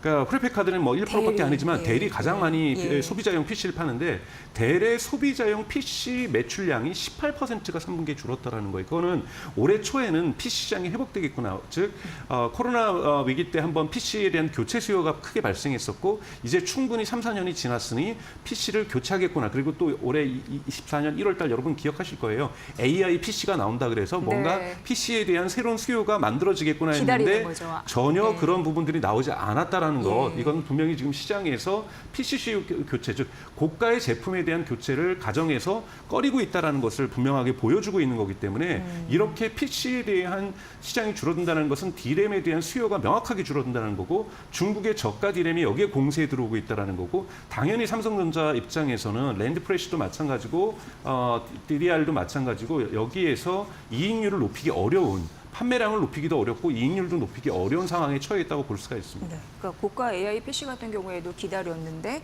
의외로 수요가 안 붙는 상황으로 지금 어려워지고 있다. 그렇다면은 범용 제품의 공급 과잉 이슈가 예를 들어서 DDR5 같은 최첨단 반도체 업황을 또 끌어내릴 수 있는 가능성도 충분히 있겠네요. 그렇죠. 네. 지금은 물론 중국 같은 경우에는 이제 최첨단이 아니라 DDR 초기 모델이고 범용적인 모델에서 공급 과잉들을 만들어내고 있는 건데요. 네. 이 여파가 결국은 해결되기 위해서는 이거는 중국 요소는 아니라고 할 수도 있고 물론 중국 요소로 한다면 얼마나 중국이 빨리 쫓아올 수 있을 것인가는 좀 지켜볼 문제가 있죠. 네. 하지만 시간 격차가 분명히 존재하고 있습니다만 이 부분을 해결하기 위해서는 PC 시장에서 상업용 PC 시장이 살아나야 됩니다. 그러니까 네. 즉 DDR5가 들어갈 수 있는 것은 개인용 PC보다는 상업용 PC라고 볼 수가 있는데 상업용 PC도 지금 휘렛패카드라든지 델 같은 경우에도 증가치는 있는데 1.1%에서 3%씩 증가하고 있거든요. 매우 더디게 증가하고 있다는 부분에서 상업용 PC 시장이 이것을 수요 시장을 받쳐주지 않고 있기 때문에 DDR 같은 경우에도 이렇게 정체된 상태가 계속 유지될 경우에 시간 격차들이 좁혀지면서 중국하고 맞서야만 하는 이런 상황이 연출될 것도 2025년 가능하다라는 것을 좀 위험의 경고 시그널로 저희가 봐야 되지 않을까 싶습니다. 네. 뭐 삼성과 SK 등 주요 반도체 제조사들이 뭐 DDR4 줄이고 DDR5에 집중한다 하더라도 근본적인 네. 이슈가 있기 때문에 약간 좀 어려워 보이네요. 리스크. 오늘 삼성전자도 1.85% 약세로 53,300원까지 떨어졌고 SK하이닉스도 상승 출발했지만 하락 반전된 모습. 네. 이 위기 빨리 좀 탈출했으면 좋겠는데 하는 바람입니다. 근데 저희가 이제 주간 증시 온이어가지고 이게 중요한 이슈고 이번 주 좀 신경 써야 될 또 이벤트는 뭐가 있을지까지 정리를 좀 부탁드릴게요. 이번 주는 미국 같은 경우에는 이제 블랙 프라이데이가 이제 지났고 오늘 사이버 먼데이가 시작이 되면서 네. 사실은 12월 말까지는 헐리데이 시즌으로 가게 되는 거죠. 여기서 근데 중요하게 봐야 될 것은 판매량을 좀 저희가 볼 필요가 있습니다. 여러 가지 지금 미국의 지표들이 소비자의 어떠한 소비 심리가 회복되었다, 위축되었다라는 것을 사실 엇갈리고 있는 거거든요. 근데 이것이 결정적으로 드러나는 것이 이 헐리데이 시즌 때에 사실 선물을 많이 하고 흔히 말하는 조금 가격 비싼 것들을 많이 고가의 제품들을 많이 쌓는 것이 헐리데이 시즌이기 때문에 이 헐리데이 시즌에 미국의 소비가 증가하는가 감소하는가 이건 대단히 중요한 네. 앞으로 2025년을 볼 수 있다는 부분인 거고요.